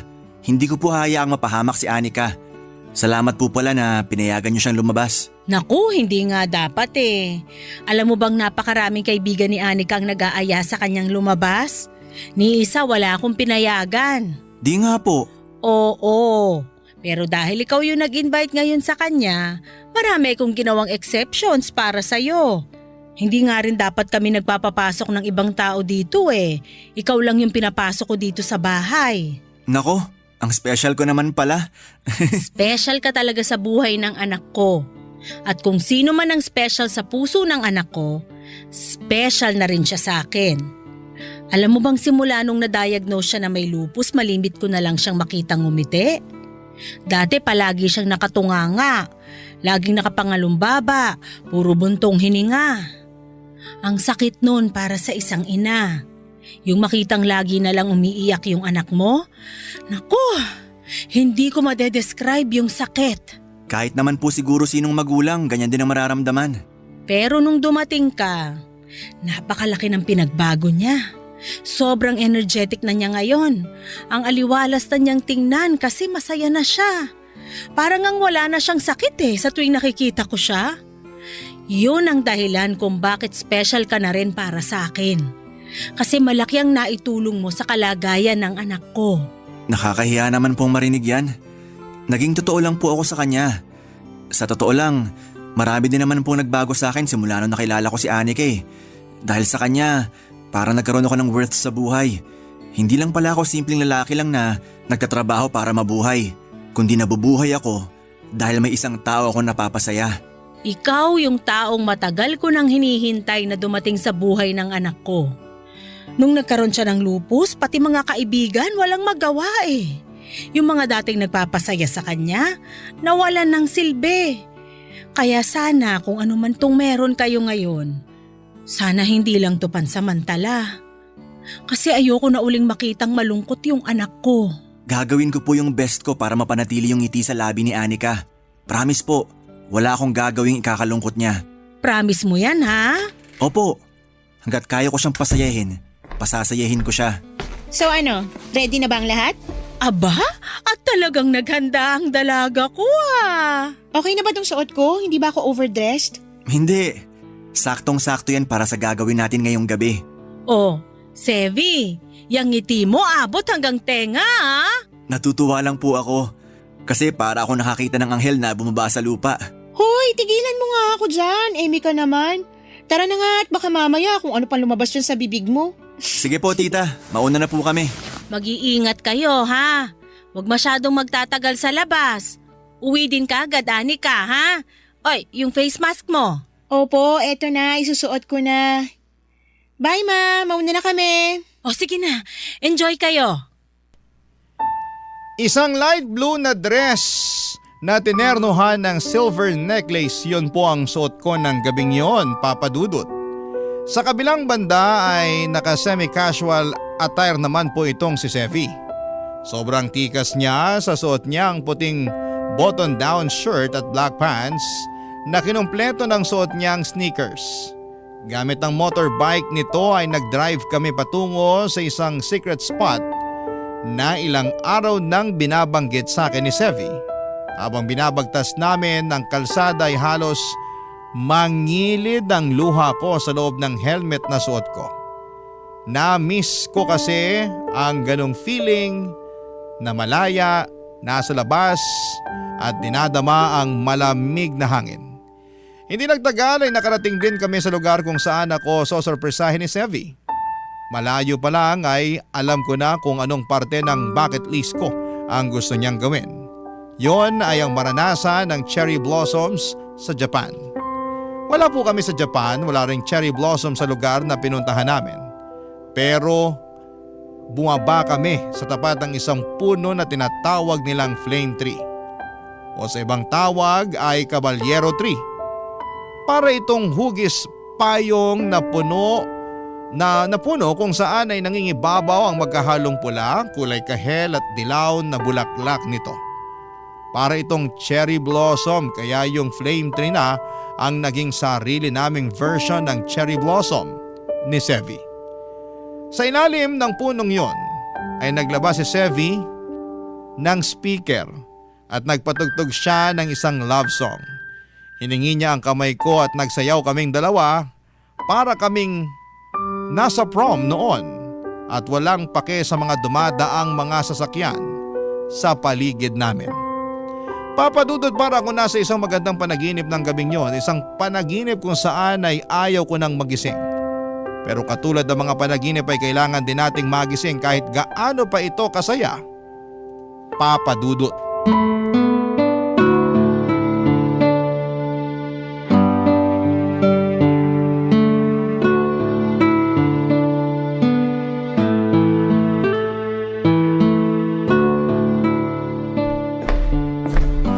Good morning, Ma. Oh, gising ka na pala.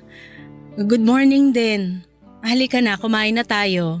Wow, sarap ng breakfast today ah. Marami talaga akong niluto para sa'yo. Kakailanganin mo to ngayon. Ayan, kumain ka ng marami. Okay lang po ba kayo, Ma? Napasobra yata itong binibigay niyo pagkain sa akin ah. Pang isang araw na to eh. Sakto lang yan. Kasi baka mahirapan ka ng kumain mamaya. Ha? Bakit naman? Kumain ka na muna bago ako magkwento. Okay, eto na. Kakain na. Kumain na rin po kayo dyan. So ano pong meron? Ano yung ikukwento nyo? May natanggap akong tawag kaninang umaga. Galing naman kanino? Galing sa kuya ni Sevi. Oh, ano pong sabi? Nag-explain ba siya kung bakit halos isang linggo na silang hindi umuwi ni Sevi sa apartment nila? Oo. May rason pala kung bakit hindi nakakauwi yung kuya niya sa apartment nila nitong nagdaang mga araw. Ano po yung rason? Huwag niyo pong sabihin na lilipat na naman sila ng apartment kasi nabanggit sa akin ni Sevi last time na wala talaga silang permanent address kasi nga palipat-lipat nga raw ng company yung kuya niya. Kung nasaan yung trabaho niya, doon sila. Ay, nalulungkot nga ako eh kasi ano na lang gagawin ko kapag lumipat na naman sila ng bahay? Eh di wala na akong makakausap niyan. Back to my old self na naman ako. Ay, kaya siguro hindi nagre-reply si Sevi sa mga text at chat ko. Nag-promise kasi sa akin yun na hindi na sila lilipat kahit anong mangyari. Dito na raw sila magsistay for good kasi may promise din siya sa'yo. Gets ko na kung bakit nga ako gino-ghost the past few days. Natatakot siguro yun na malaman kung lilipat na naman sila. Hindi mo ba kakayanin kung sakaling lilipat uli sila ng tirahan? Syempre malulungkot ako na mawawalay sa akin si Sevi. Sobrang na-attach na ako sa kanya. Pero sino ba naman ako para pigilan sila? Hindi ko naman siya boyfriend or asawa para pigilan sila sa gusto nilang gawin sa buhay nila.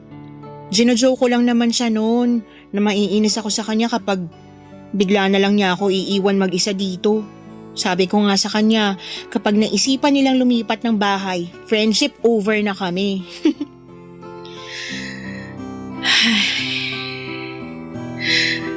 Anak, hindi sila lilipat ng bahay.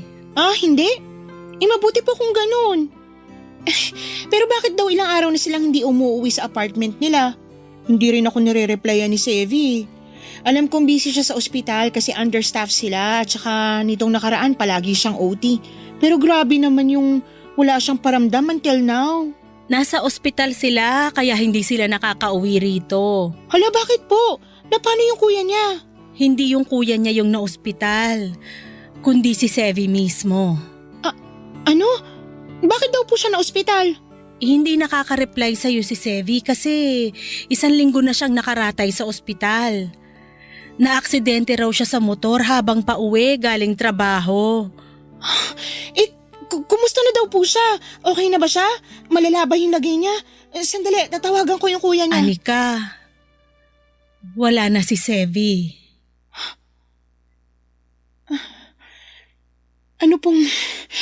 Ano pong ibig niyong sabihin?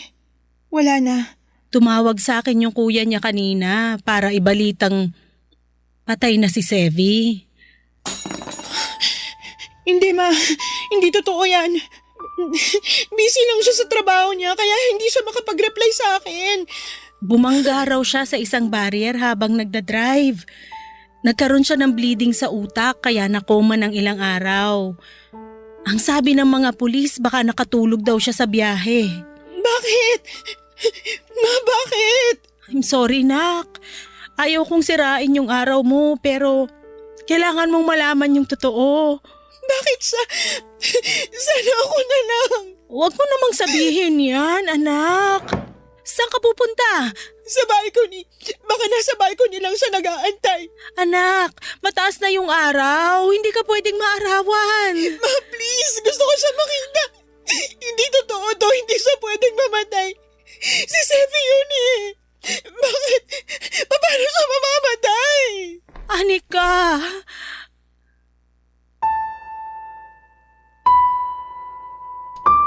Ang pinakamasakit na klase ng pagmamahal ay yung halos nandyan na.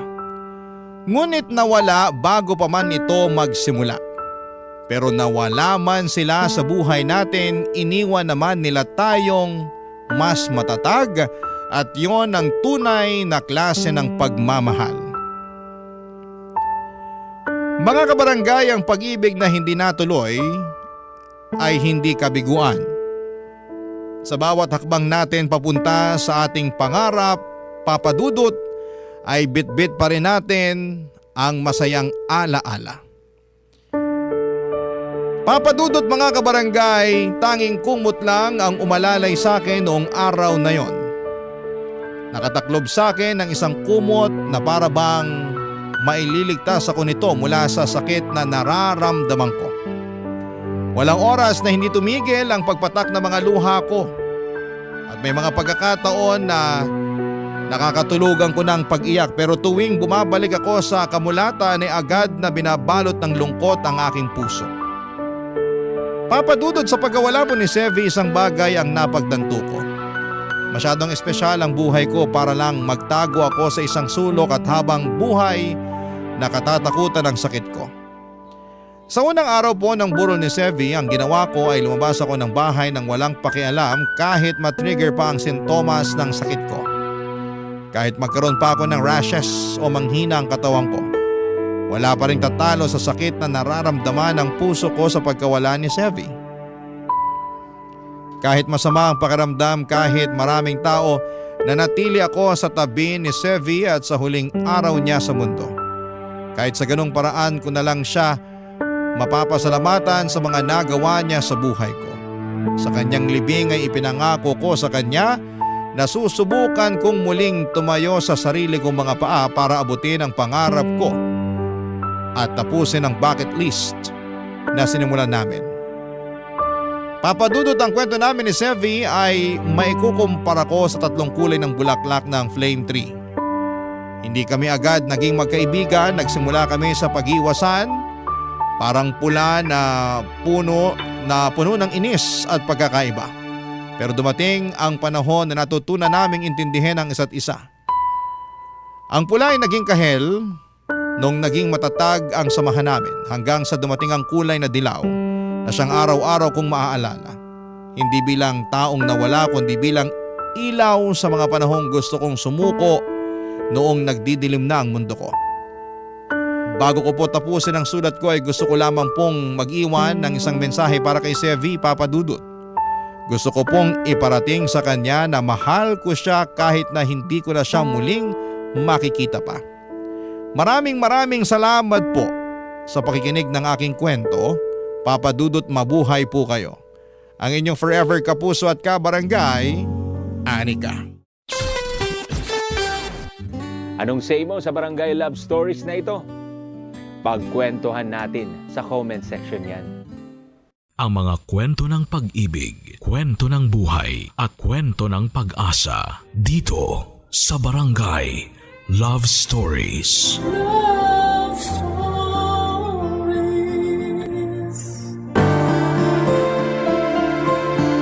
Wala namang masamang ipakita ang pinaghirapan mo sa iba. Pero meron yung iba na para bang sumosobra na at hindi na nakakatuwa. Ikaw, kabarangay, naranasan mo na bang mag-flex ng mga pinaghirapan mo? Dear Papa Dudut, mabuhay kayo buong team ng Barangay Love Stories sa #1 radio station sa Mega Manila, Barangay LS 97.1 Forever. Ako nga pala si Brian, 35 years old at gusto ko lang idulog sa inyo ang problema at kwento ko tungkol sa babaeng nililigawan ko. Siya si Barbie, 25 years old at sosyal. Na-challenge ako noong simula dahil baka high maintenance, pero inassure naman niya ako na hindi siya ganong klase ng babae. Ora lang daw talaga niya ang pagiging sosyal, kaya mas lalo ko siyang nagustuhan. Sa lahat ng mga babaeng nakilala ko, sa kanya talaga ako tinamaan ng husto, Papa Dudut. Iba yung kilig na nararamdaman ko sa tuwing naiisip ko siya. Nasabi ko na nga rin yon sa dating kaklase at kaibigan kong si Martin. Binida ko talaga si Barbie sa kanya para suportahan nito ang feelings ko. 10 years ago nang magkaroon ako ng seryosong relasyon, Papa Dudut. 5 taon din kami ng ex kong yon bago ko nalaman na ipinagpalit niya ako sa isang matandang mayaman. Dinibdib ko yon ng sobra at mula noong nagkahiwalay kami, puro lang ako panghaharot sa mga babaeng nakikilala ko, pero wala naman akong balak na seryosohin sila. Siguro dahil bukod sa hindi pa ako ready ay hindi rin ako totoong interesado sa kanila. Pero nung dumating si Barbie sa eksena, Papa Dudut, nagbago po ang lahat. Naramdaman ko ulit yung kilig at kakaibang saya kapag may nakilala kang taong gusto mo. Kapag kasama ko si Barbie, ang gaan lahat ng nararamdaman ko. Dinadaldal ko nga si Martin tungkol doon nang minsang nagkainuman kami sa bahay. Panay lang ang kantsaw niya sa akin dahil sa wakas daw ay nadali na ako ni Cupido.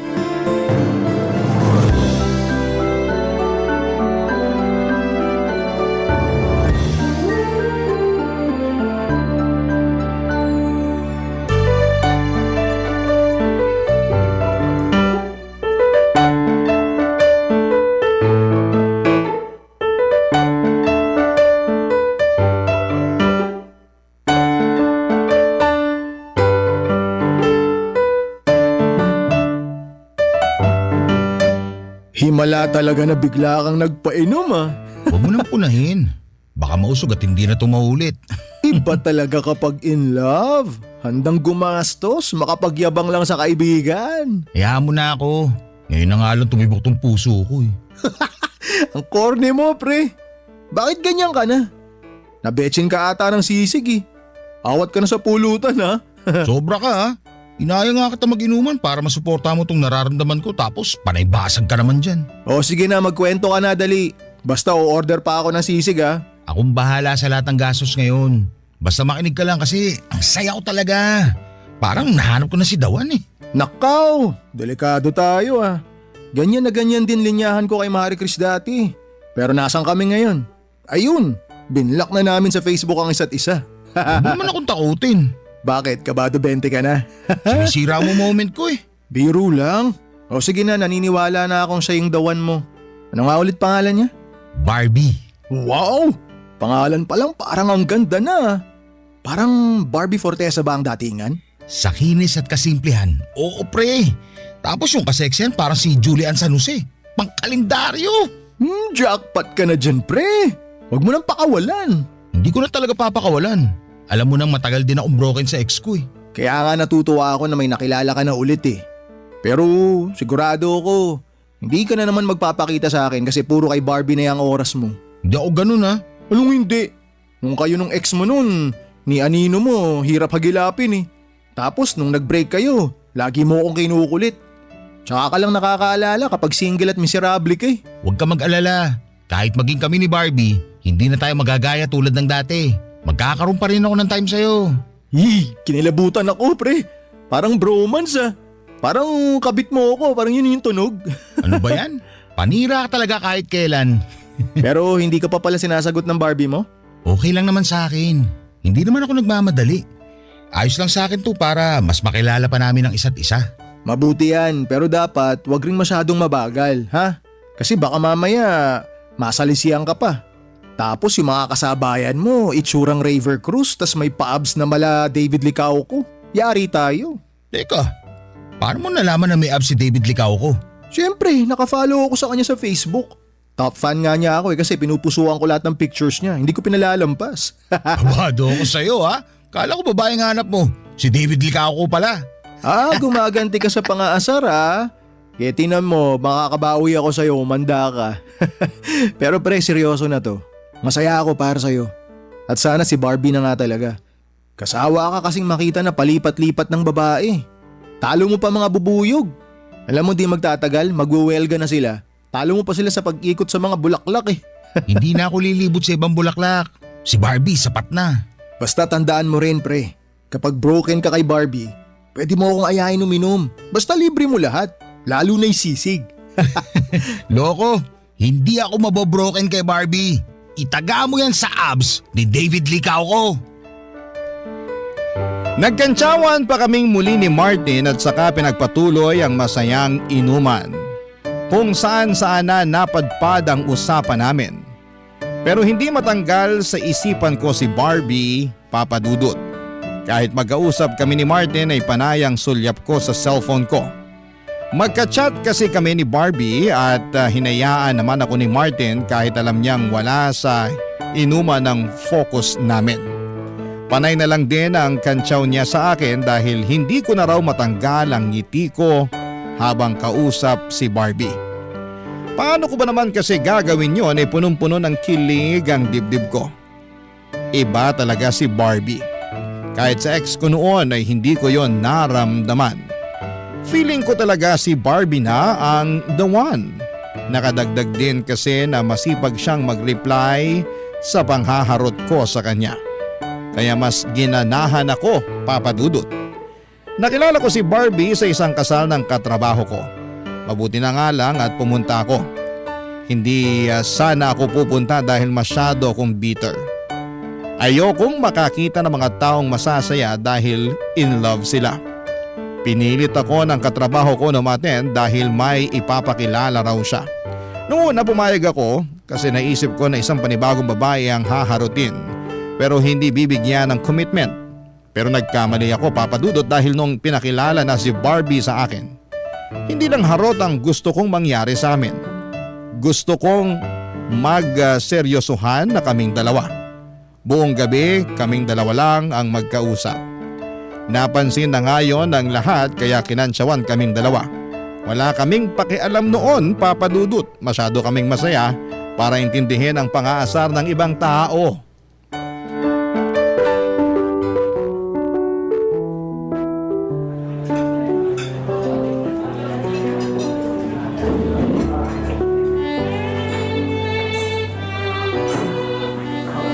Brian, okay lang ba sa'yo na dito tayo kakain? Nagulat nga ako na dito tayo kakain. Hindi ba mahal dito?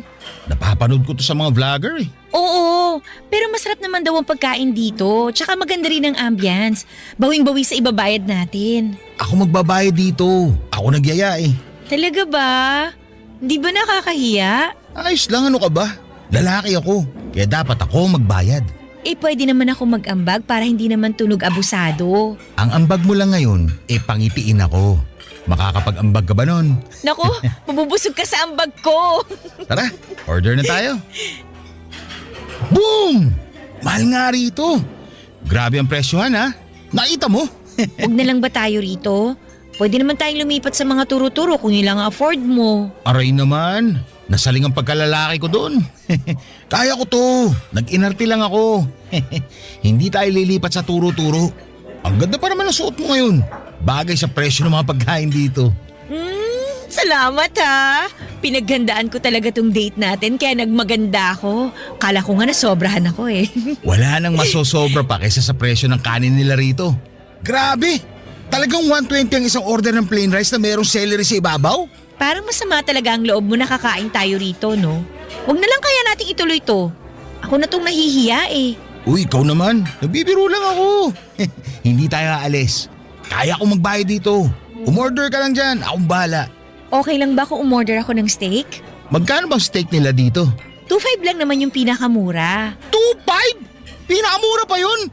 Bill ko na yung sa kuryente na isang buwan na. Okay, ganito na lang. Ako na magbabayad sa steak tapos ikaw na magbayad sa plain rice mo. Alam mo, kanina mo papasimple sinusugatan ng pride ko eh. Pero okay lang yan kasi type talaga kita eh. Kaya kahit 5K pa yung steak na yan, babayaran ko pa rin yan. Kahit maputulan na kami ng kuryente sa katapusan. Ikaw talaga puro kabiro. Uy, seryoso ako ha. Mukhang mapuputulan kami ng kuryente sa katapusan kapag umabot tayo ng 5K dito. Alam mo, hindi ko na talaga alam kung seryoso ka na o nagbibiro ka pa. Isa lang ang dahilan ng pagsiseryoso ko. Ano yun? Ikaw. Kaya huwag mong bibiruin tong feelings ko para sa'yo ha. Kasi pag nasaktan ako, seryoso to. Ayoko na ulit magmahal. Bakit ang corny mo? Corny naman talaga ang tao kapag nagmamahal, di ba? Che!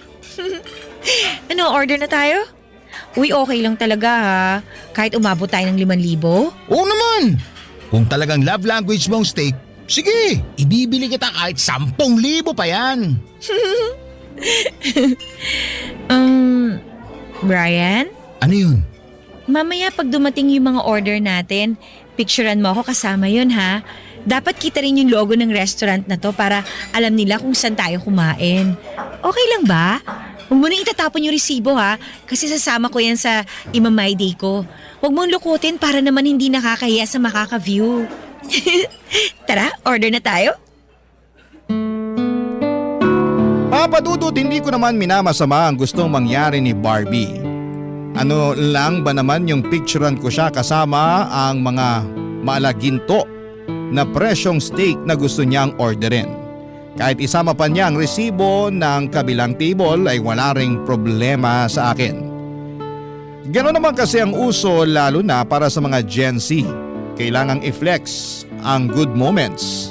Natuwa lang din ako na siguro i-consider ni Barbie na good moment yung date namin.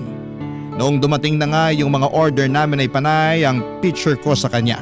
Lahat ng anggulo na gusto niya.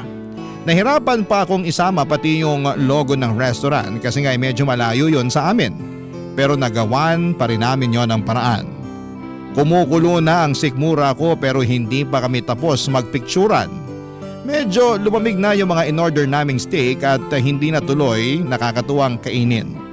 Pero ayos lang kasi nakita ko naman ang saya ni Barbie. Priceless moment na yon sa akin. Panay ang check niya sa mga pictures na kuha ko sa kanya, Papa Dudut. Halos hindi na nga rin niya ako kausapin dahil nakatutok na siya sa cellphone niya. Pinost na pala niya kaagad pagkatapos niyang lagyan ng mga tamang filter ang pictures. Hinayaan ko pa rin siya kahit gusto ko na sanang makipagkwentuhan sa kanya. Ang dami ko pa namang baong kwento sa kanya tungkol sa sarili ko. Pero mukhang mas interesado siya sa mga pangpupuso ng mga friend niya sa Facebook. Nakafeel ako ng lungkot ng gabing yon dahil hindi man lang kami masyadong nakapag-bonding, Papa Dudut. Tapos mahigit 5,000 piso pa ang ginastos ko. Sa madaling sabi, parang luging investment yon sa akin. Pero ayos lang kasi nakita ko namang masaya si Barbie. Barangay Love Stories. Barangay Love Stories. May kaya naman ako sa buhay, mga kabarangay. Hindi ko lang kasi yon pinagsasabi sa iba dahil pakiramdam ko ay hindi naman kailangan. Galing ako sa mayamang angkan sa Batangas. Naambunan na rin ako syempre ng yaman pero gumawa pa rin ako ng sarili kong daan para mapatunayan ang sarili ko. Hindi ko inasa sa pamilya ko ang ikakaunlad ko, Papa Dudut. Proud ako sa sarili kong pagod at tiyaga ko ang nagtulak sa akin sa maayos na buhay. Madalas akong mailang kapag binabati ng mga kakilala ko ang yaman ng pamilya ko. Ayokong umakto na parang may ambag ako roon. Oo, at swerte akong napunta ako sa pamilyang hindi problemado sa pera.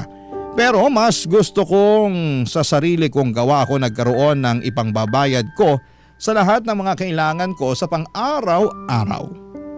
Magkaiba naman kami ni Barbie. Hindi siya lumaki sa mayamang pamilya pero nagsumikap din naman siya tulad ko. Hindi nga lang din talaga ganun kalaki ang kanyang sahod. Napansin ko na mahilig siyang bumili ng mga magagarang gamit at kumain sa mga mamahaling restaurant. Doon talaga kami nagkaiba. Mas trip ko kasi yung mga simple lang na gamit at nakakabusog na kainan kahit na hindi ito kamahalan. Pansin ko kasi na puro branded ang gamit ni Barbie. Nung una inakala kong mayaman talaga siya pero nalaman ko na galing siya sa hirap at kahit papaano ay nakakaraos naman. Pinaliwanag niya sa akin, Papa Dudut, na mahilig lang talaga siya sa mga mamahaling gamit dahil nawawala raw ang stress niya sa buhay kapag nakakabili ng mga yon. Ang importante naman daw ay wala siyang natatapakang tao sa mga hiling niya at hindi pa naman daw siya nababaon sa utang. Hindi man ako komportable sa naging sagot niya pero tinanggap ko yon. Kaya lang ay parang na-turn off ako minsan nang mag-date kami sa isang luxury mall. May ginawa siya at hindi ko yon nagustuhan.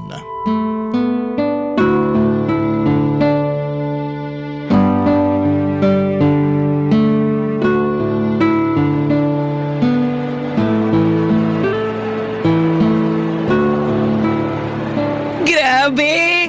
Ang bango talaga ng mga shala na mall, no? Ibang-iba sa mga mall na pangmasa. Ang lakas makayaman. Bihira ako pumunta rito kasi ang mamahal nga ng mga benta. Nakakatakot silipin yung price tag. Buti na lang at napapayag kita na dito mag-date. Na-experience ko rin sa wakas makapasok dito. Basta kung saan ka magiging masaya, dun tayo.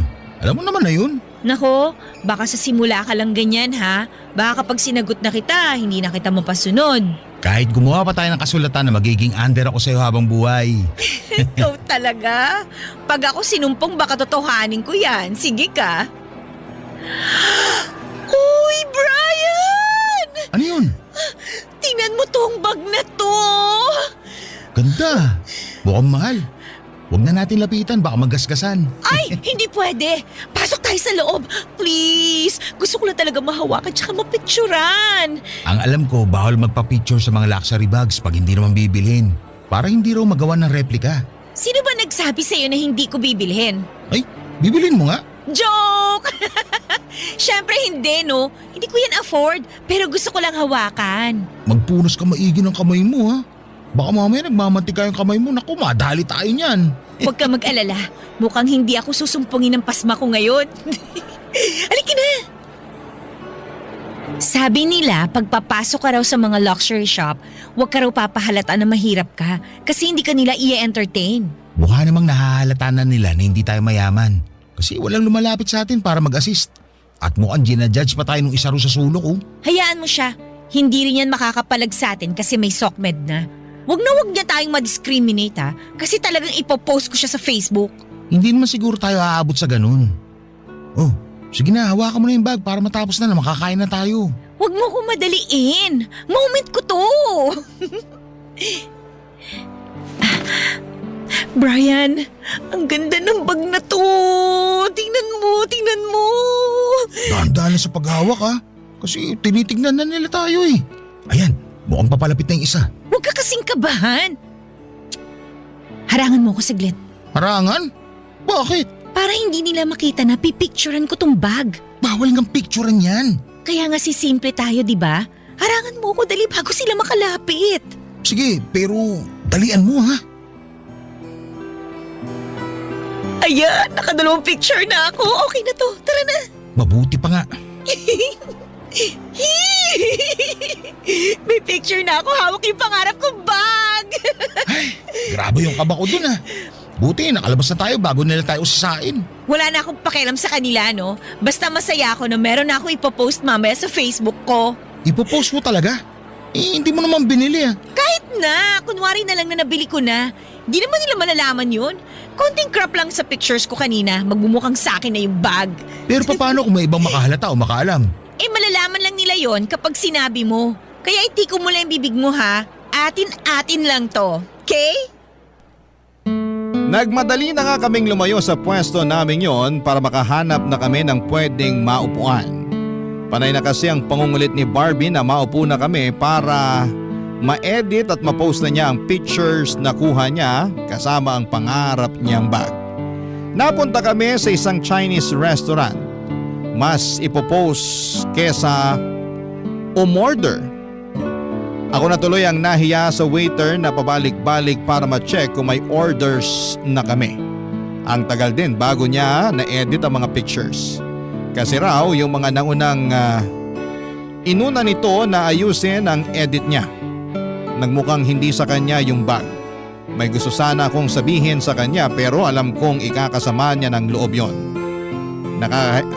Nakahiyaan ko na ring magpakatotoo sa kanya kasi ayokong ma-offend siya sa akin.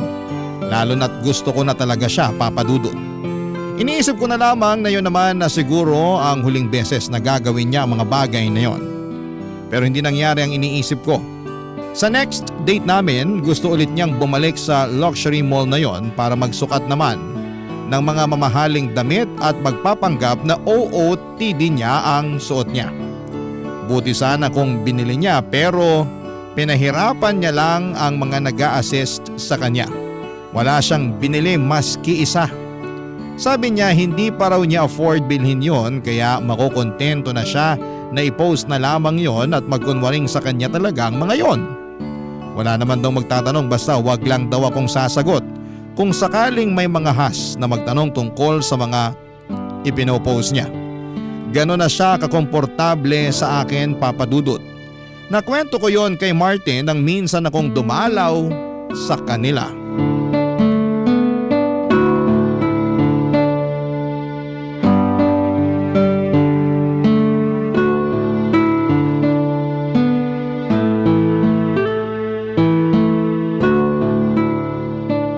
Ayos talaga pag in love ka no? Napapadalas yung pagdalaw mo sa akin, tas bukod pa ron, panay ang libre mo ng alak. Huwag sana kayo magkaroon ng problema ni Barbie para tuloy-tuloy tong biyayang natatanggap ko sa'yo. Paano kung sabihin ko sa'yo may problema kami ni Barbie? Ha? Ang bilis naman. Broken ka na ba agad sa kanya? Red flag ba? Hindi ako broken sa kanya, pero red flag siya. Lahat naman ng tao may tinatagong red flag na iwinawagayway lang kapag komportable na sila. Yun nga eh. Masyado na siya naging komportable sa akin. Kaya hindi na siya nagatubili na iwagayway yung red flag niya. Ano ba kasing nangyari? Niloko ka ba niya? Nanlalaki ba? Binastos ka ba niya? Parehong hindi. Huwag mo na akong pahirapang manghula, pre. Anak ka naman ng tipaklong eh. Hindi naman masyadong mahal tong painom mo para stressin mo ko kakahula sa problema mo kay Barbie. Grabe to. Nagiging red flag ka talaga pagdating sa alak, no? Eh ano nga kasing nangyari? Social climber siya. Ha? Paano mo nasabi? Mahilig siya mag-post sa Facebook ng mga mahal na gamit.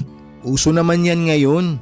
Basta galing sa pinaghirapan mo, wala namang problema. I-flex mo lang. Yun na nga ang problema. Kasi hindi naman niya gamit yung finiflex niya. Andun pa sa mall naka-display yung gamit. Tapos magpipicture siya at ipopost siya sa Facebook na kunwari gamit niya yun. Baka naman nagbibiro lang siya. Alam mo naman mga kabataan ngayon. Hindi, iba yung kaso ni Barbie. Siya pa mismo nagsasabi sa akin na huwag ko ipagsabi sa iba na ginagawa niya yun. Kami lang daw dapat ang makaalam. Diyan ka naman red flag, pre. Kasi sinabi mo sa akin. Sinabi niya palang huwag mo ipaalam sa iba. Alam mo bagay kayo, parehong mapula mga watawat nyo. Iwagayway mo pa yung iyo.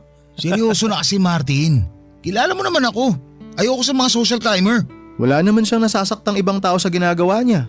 Hindi naman niya ninanakaw yung mga yun. Picture lang naman. Hindi ba't parang pag nanakaw na yung ginagawa niya? Parang inangkin niya yung isang bagay na hindi naman sa kanya. Inuwi ba niya? Hindi naman, di ba? Ulitin ko picture lang yun. Huwag mo masyadong palakihin yung issue. Hindi naman na sana lalaki tong issue, kaya lang paulit-ulit na nangyayari. Ako na iniiyak kada may pinopost siya na mamahaling restaurant at mga gamit. Minsan nga, may fine dining restaurant kaming nadaanan. Sabi niya, picturean ko daw siya doon, kunwari kakatapos lang namin kumain. Itatag daw niya ako. Pero sumunod ka naman. Oo, kahit ayoko. Ay, parang ako na naiiya sa ginagawa niya. Minsan nga, nasita kami doon sa jewelry shop na pinuntahan namin. Gusto niyo magpicture habang suot yung kwintas. Nag-request siya na picture ako siya doon sa store. Doon daw sa area na hindi halatang jewelry shop. Para daw hindi mapansin na doon lang namin kinunan yung picture. Sinubukan namin maghanap ng pwesto. Tapos akala tuloy ng staff, itatakbo namin yung kwintas. Ang nangyari, pinahubad kay Barbie yung kwintas tapos pinaalis kami. Gusto pa sana niya i-post sa Facebook yung insidente para mabash daw sila pero pinigilan ko lang. Tinakot ko siya. Sinabi ko kapag ipopost niya yun, malalaman ng friends niya sa Facebook na fake lahat ng ina-upload niya. Ayun, kumalma bigla. O anong balak mo ngayon? Parang gusto ko nang tumigil sa panliligaw. Pero kapag naiisip ko yun, nahihirapan ako. Malamang, gusto mo na eh. Ano ba sa tingin mo pwede kong gawin ngayon? Siguro hayaan mo na muna. Basta wala naman siyang natatapakang tao, ayos pa rin yun. Ano bang mas pipiliin mo? Low-key at simpleng babae pero cheater naman? O yung ma-flex sa mga mamahaling gamit na babae pero mukhang loyal? Pili ka, pre. Natahimik ako sa sinabi ni Martin, Papa Dudut. Imbes na maging klaro, mas naguluhan ang feelings ko para kay Barbie. May point din naman kasi si Martin pero hindi niya maintindihan ang nararamdaman ko. Nag-change topic na lamang kami para hindi na ako ma-stress kakaisip sa kanya. Maayos naman kasi talaga si Barbie. Sa akin lang siya nagpapaligaw at alam kong loyal na siya sa akin. Ni minsan kahit may gwapong dumaan sa harapan namin ay hindi niya yon pinapansin dahil nakafocus siya sa akin. Ibang kilig na nararamdaman ko sa tuwing ginagawa niya yon. Malambing din siya at maunawain sa mga maliliit na kapalpakan ko. Hindi rin siya tinotoyo. Saka syempre, ang laking bonus na maganda siya at sexy. Ano pa bang mahihiling ko, hindi ba? Kaya lang nadali niya kasi ang pinakaayaw ko sa isang tao. Yung pagiging social climber. Marami akong inalis sa buhay ko ng mga taong ganito. Lalo na yung mga hindi na nga afford ang marangyang lifestyle pero pinipilit pa rin para lamang may maipagyabang sa ibang tao. Nakakalungkot lang makakita ng mga ganito, Papa Dudut, at mas lalo lang akong nalungkot dahil kabilang si Barbie sa kanila. Gustuhin ko mang iwasang makita ang pagiging social climber niya pero hindi ko magawa. Paano ba naman kasi? Kade-date namin sa kaka-date namin, mas lantaran niyang ipinakita ang pagiging social climber niya. In-overthink ko tuloy na baka gamitin niya ang pera ko para lamang magmukha siyang sosyal at angat sa iba. Parang hindi ko masisikmura yon, Papa Dudut. Parang hindi ko kakayanin. Barangay Love Stories. Barangay Love Stories. Kinaya ko pa ba ang pagiging social climber ni Barbie? Oo, sinubukan ko pa rin. Nagkunwari na lamang ako na okay lang at lagi ko na lang iniisip ang good sides niya kapag natu-turn off na ako sa mga ipinapakita niyang pagiging social climber. Minsan nga ay gusto niyang manood kami ng sine pero dapat daw doon sa mga reclining chair para magmukhang premium at maisip agad ang mga tao na hindi regular na sinihan ang pinasukan namin. Maaga rin kaming pumasok sa loob ng sinihan para lamang makapag-oras siya bago magsimula ang pelikula. Pinakita rin niya ang mamahaling kape na hindi rin naman niya ininom daw dahil acidic siya. For the picture lang daw, Papa Dudut. Isang beses din ay nagsukat siya ng mamahaling sapatos, nagpa-pedicure siya at foot spa para bumagay sa sapatos na isusukat niya. Mahalang sapatos na yon at alam niya sa sarili niyang hindi niya yon bibilhin. Pero kailangan pa rin niyang picturean para ma-post sa Facebook. Siyempre, inari na naman niya ang sapatos na yon kahit sinukat lang naman niya. Kasabwat pa nga ako dahil ako ang nagpicture sa paa niya habang suot niya yon. Ako rin ang nag-edit para magmukhang hindi floor ng mall o shop. Nakakahiya talaga yon pero ginawa ko pa rin kasi habang tumatagal, nahuhulog naman na ang puso ko sa ibang magaganda niyang kinikilos. Doon naman siya bumabawi. Pero pagkatapos niya makabawi, gagawa na naman siya ng mga bagay na agad kong hindi magugustuhan. Yun ang naging cycle naming dalawa, Papa Dudut.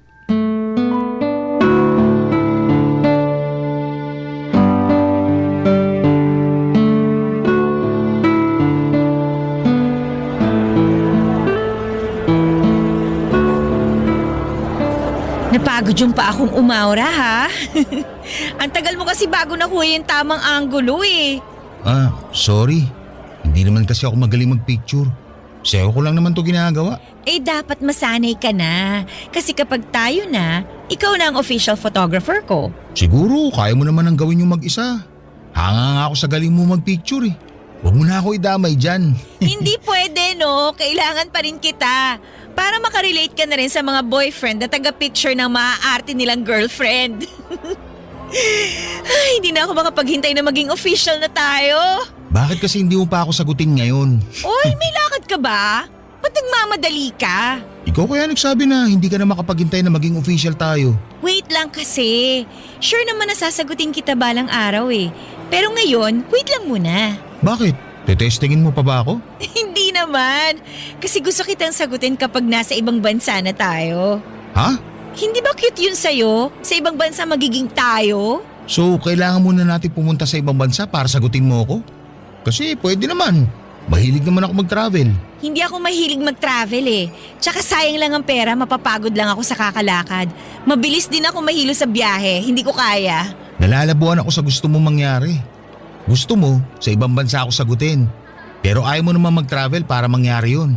Ayaw mo lang yata ako sagutin eh. Ay, teka, mali pala ako ng pagkakasabi doon. Ang gusto ko lang mangyari, yun bang magmukhang nasa ibang bansa kita sinagot? At pwede naman mangyari yun. Anytime, pwede ako mag-leave sa trabaho para lang matupad na yan. Hindi mo naman naintindihan eh. Ay nako, hindi mo na kailangan gawin yan. Hindi na tayo gagastos ng mahal. Meron akong mas praktikal na alam. Mas praktikal? Paano? May kakilala ka bang magaling mag-edit ng pictures? Nagagawa mo naman yun kahit sa simpleng app lang sa cellphone mo, di ba? Iiba pa rin yung professional para walang bahid ng pandaraya. Anong ibig mong sabihin? Pwede na kitang sagutin anytime. Basta may mahahanap kang mag-e-edit ng picture natin na kunwari nasa Korea tayo. Yung tipong nasa ilalim tayo ng cherry blossoms. Yung bang nakasuot tayo ng puffer jackets. Yung ramdam na ramdam ko tuloy yung lamig. Yung ganon. Eh bakit hindi na lang tayo pumunta ng Korea para totoo na? Ako nang bahala sa gastos para lang ma-experience mo rin yun. Eh sabi ko naman sa'yo, hindi ako mahilig mag-travel. Uunahin ko na lang ibili ng gamit kaysa ipang bakasyon ko, no? So, yun talaga ang gusto mo? Magaling mag-edit? Kuha-kuha mo talagang idea ko.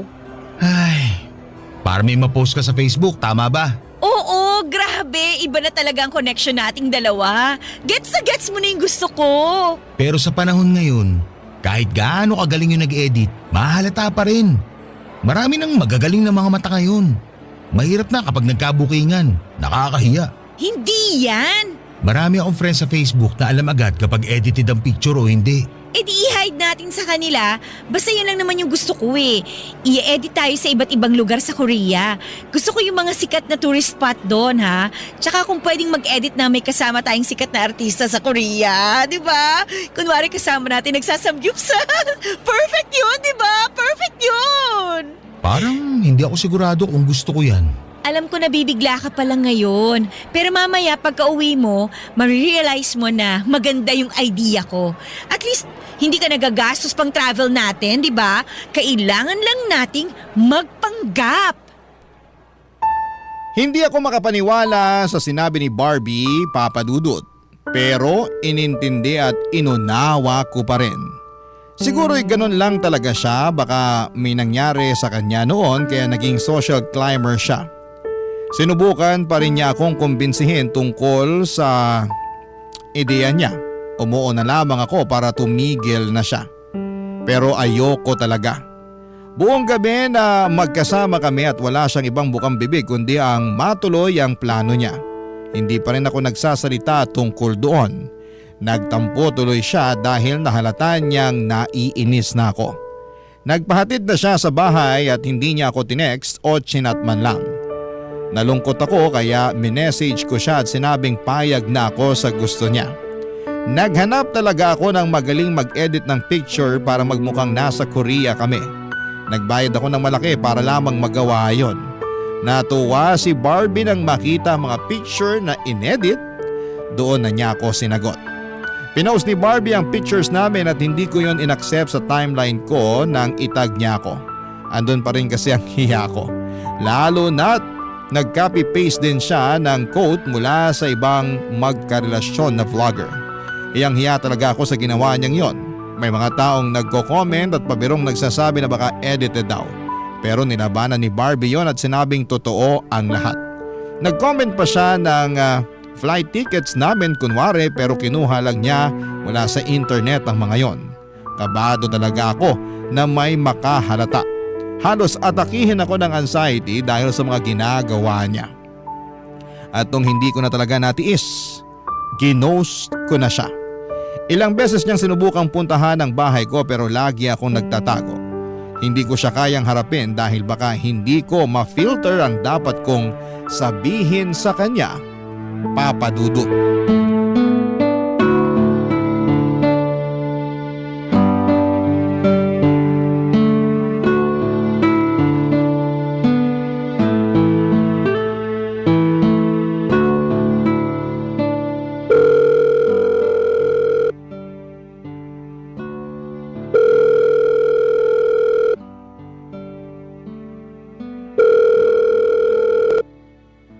Hello, Martin, saan ka? Siya tayo? alas 10 pa lang ng umaga pre. Okay na yan. Mag-almusal ka na tapos punta mo na ako dito sa bahay. Ako nang bahala sa lahat. Ano bang nangyayari sa'yo? Bakit ang aga-aga alak agad ang bungad mo? Teka, naghiwalay na ba kayo ni Barbie? Paano mo nalaman? Lahat ng taong broken nag-aayang uminom sa umaga. Bakit kayo naghiwalay? Kasasagot niya lang sa'yo, di ba? Walang formal breakup. Ginost ko na lang siya. Uy, mali naman yan. Kaya pumapangit tingin sa atin ng mga kababaihan dahil sa mga ganyang gawain eh. Kasalanan naman kasi ni Barbie.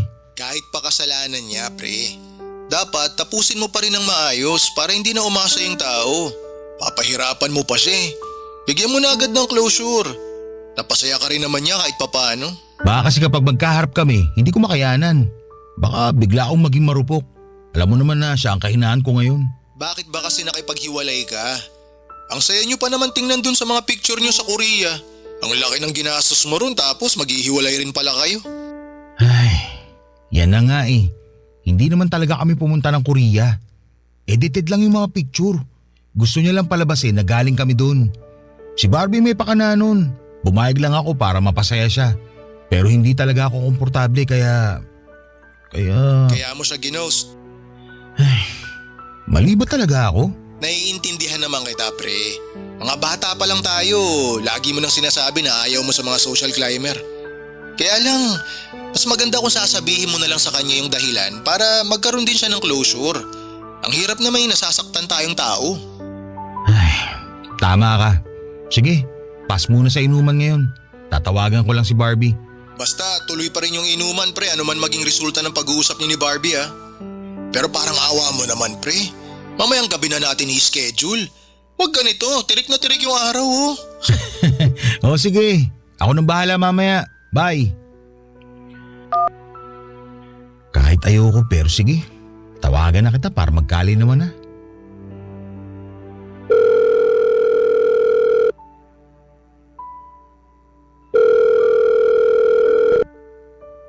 Oh, mabuti naman at nagparamdam ka na. Sorry kung natagalan bago kita tinawagan. Kulang nga tong tawag eh. Kailangan mo magpakita ng personal sa akin. Ano ba kasing nangyari? May problema ba tayo? Meron. Eh di sabihin mo sa akin para alam ko. Hindi yung bigla ka na lang nawawala. Talo mo pang babaeng may toyo? Barbie, gusto ko lang mag-sorry kung hindi ako nagparamdam sa'yo ng ilang araw. Eh ano ba kasing dahilan? Bakit hindi ka na lang bigla nagparamdam? Kasi ayoko na. Anong ayaw mo na? Bala ko talaga na i-ghost ka eh. Para hindi na ako mahirapan na sabihin sa'yo yung totoo. Kasi alam ko masasaktan ka. Pero hindi naman tama na gawin ko yun sa'yo. Kaya tumawag ako para formal na makipag-iwalay.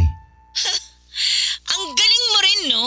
Matapos mo akong makuha at saka ka biglang aayaw. Pare-pareho talaga kayong mga lalaki eh. Sa una lang kayong magaling. Gusto naman talaga kita eh. Hanggang ngayon. Huwag ka na magsinungaling. Yan ang pinakaayaw ko sa lahat eh. Hindi ako nagsisinungaling. Ay. Kaya gusto ko na rin aminin sa iyo yung totoo para hindi rin mabigat to sa dibdib ko. Barbie, social climber ka. Hindi ko yun nagustuhan. Anong social climber? Hindi ako ganun no? Kapal na mukha mo ha. Simpleng tao lang ako na simpleng mga bagay lang ang gusto. Sige, ganito na lang. Hindi ako natuwa sa mga pinost mong mamahaling gamit sa Facebook, lalo't hindi naman sa iyo yun. Huli na rin talaga yung pagpapa-edit mo ng pictures natin na kunwari nasa Korea tayo. Doon talaga ako nadali. Ayoko na. Eh di sana sinabi mo sa akin yan. Tsaka wala naman akong ginawang masama. Nagnakaw ba ako? Nanira ba ako ng ibang tao? May mga tao bang napariwara dahil sa mga post ko? Wala naman di ba? Ang babaw ng panghusga Barbie, ang gusto ko lang sana... Tuloy-tuloy yung sasabihin mo. Baka mamaya hindi pa kita matansya. Tama lang na maghiwalay na tayo. Sinubukan kong tawagan muli si Barbie para ipaliwanag ang sarili ko. Nasaktan ako na hindi niya ako nagawang maintindihan. Pero sa huli ay sinukuan ko na rin lalo't pinagbumuran niya ako sa text. Blinak na rin niya ako sa lahat ng social media accounts niya. Maraming nag-message sa akin na mga screenshot ng mga parinig niya sa akin sa Facebook. Ako ang nagmukhang masama. Tinanggap ko naman yon at hindi ko na kailangang ipaliwanag ang side ko dahil ginawa ko lang ang sa tingin kong tama para sa sarili ko. Hindi naman enough na gusto mo lang ang isang tao. Dapat din ay makakabuti siya para sa mga pinaglalaban mong prinsipyo sa buhay. Sadly, hindi yon natumbasan ni Barbie. Nang hinayang talaga ako sa relasyon namin at aminado akong nami-miss ko pa rin siya kahit may 4 na buwan na kaming hiwalay. Pero wala naman akong balak na makipagrelasyon pa ulit sa kanya. Wala na akong naging balita pa sa kanya at nagbalik na akong muli sa dati kong nakasanayan. Date lang muna pero iwas muna sa commitment hanggat hindi pa nakikita kung siya na talaga. Natuto na ako sa mga nangyari sa amin ni Barbie at ayoko nang maulit pa yon. Sisiguraduhin ko na kung sino man ang next na makikilala ko, siya na ang nararapat at huli ko. Ayoko nang sumugal sa maling tao para sa akin at hindi na ako papayag na unahin ko lagi ang kilig at landi. Meron pang mas malalim doon para mas tumibay ang pundasyon ng magiging relasyon namin kung sino man siya. At habang wala pa siya ay maghihintay lamang ako. Gagawin ko muna ang mga bagay na nagpapasaya sa akin at makukontento sa sarili ko. Aayusin ko ang mga maling nakagawian ko at balang araw kapag nagkita na kami ng dawan ko, hindi na ako magkakamali na piliin siya at ipaglaban.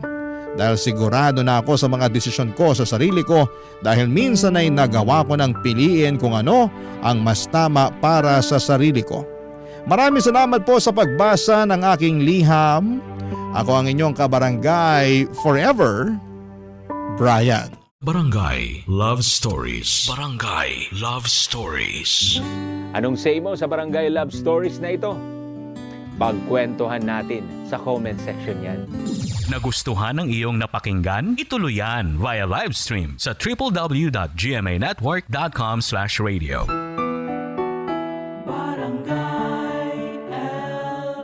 In Mega Manila, 97.1. Forever.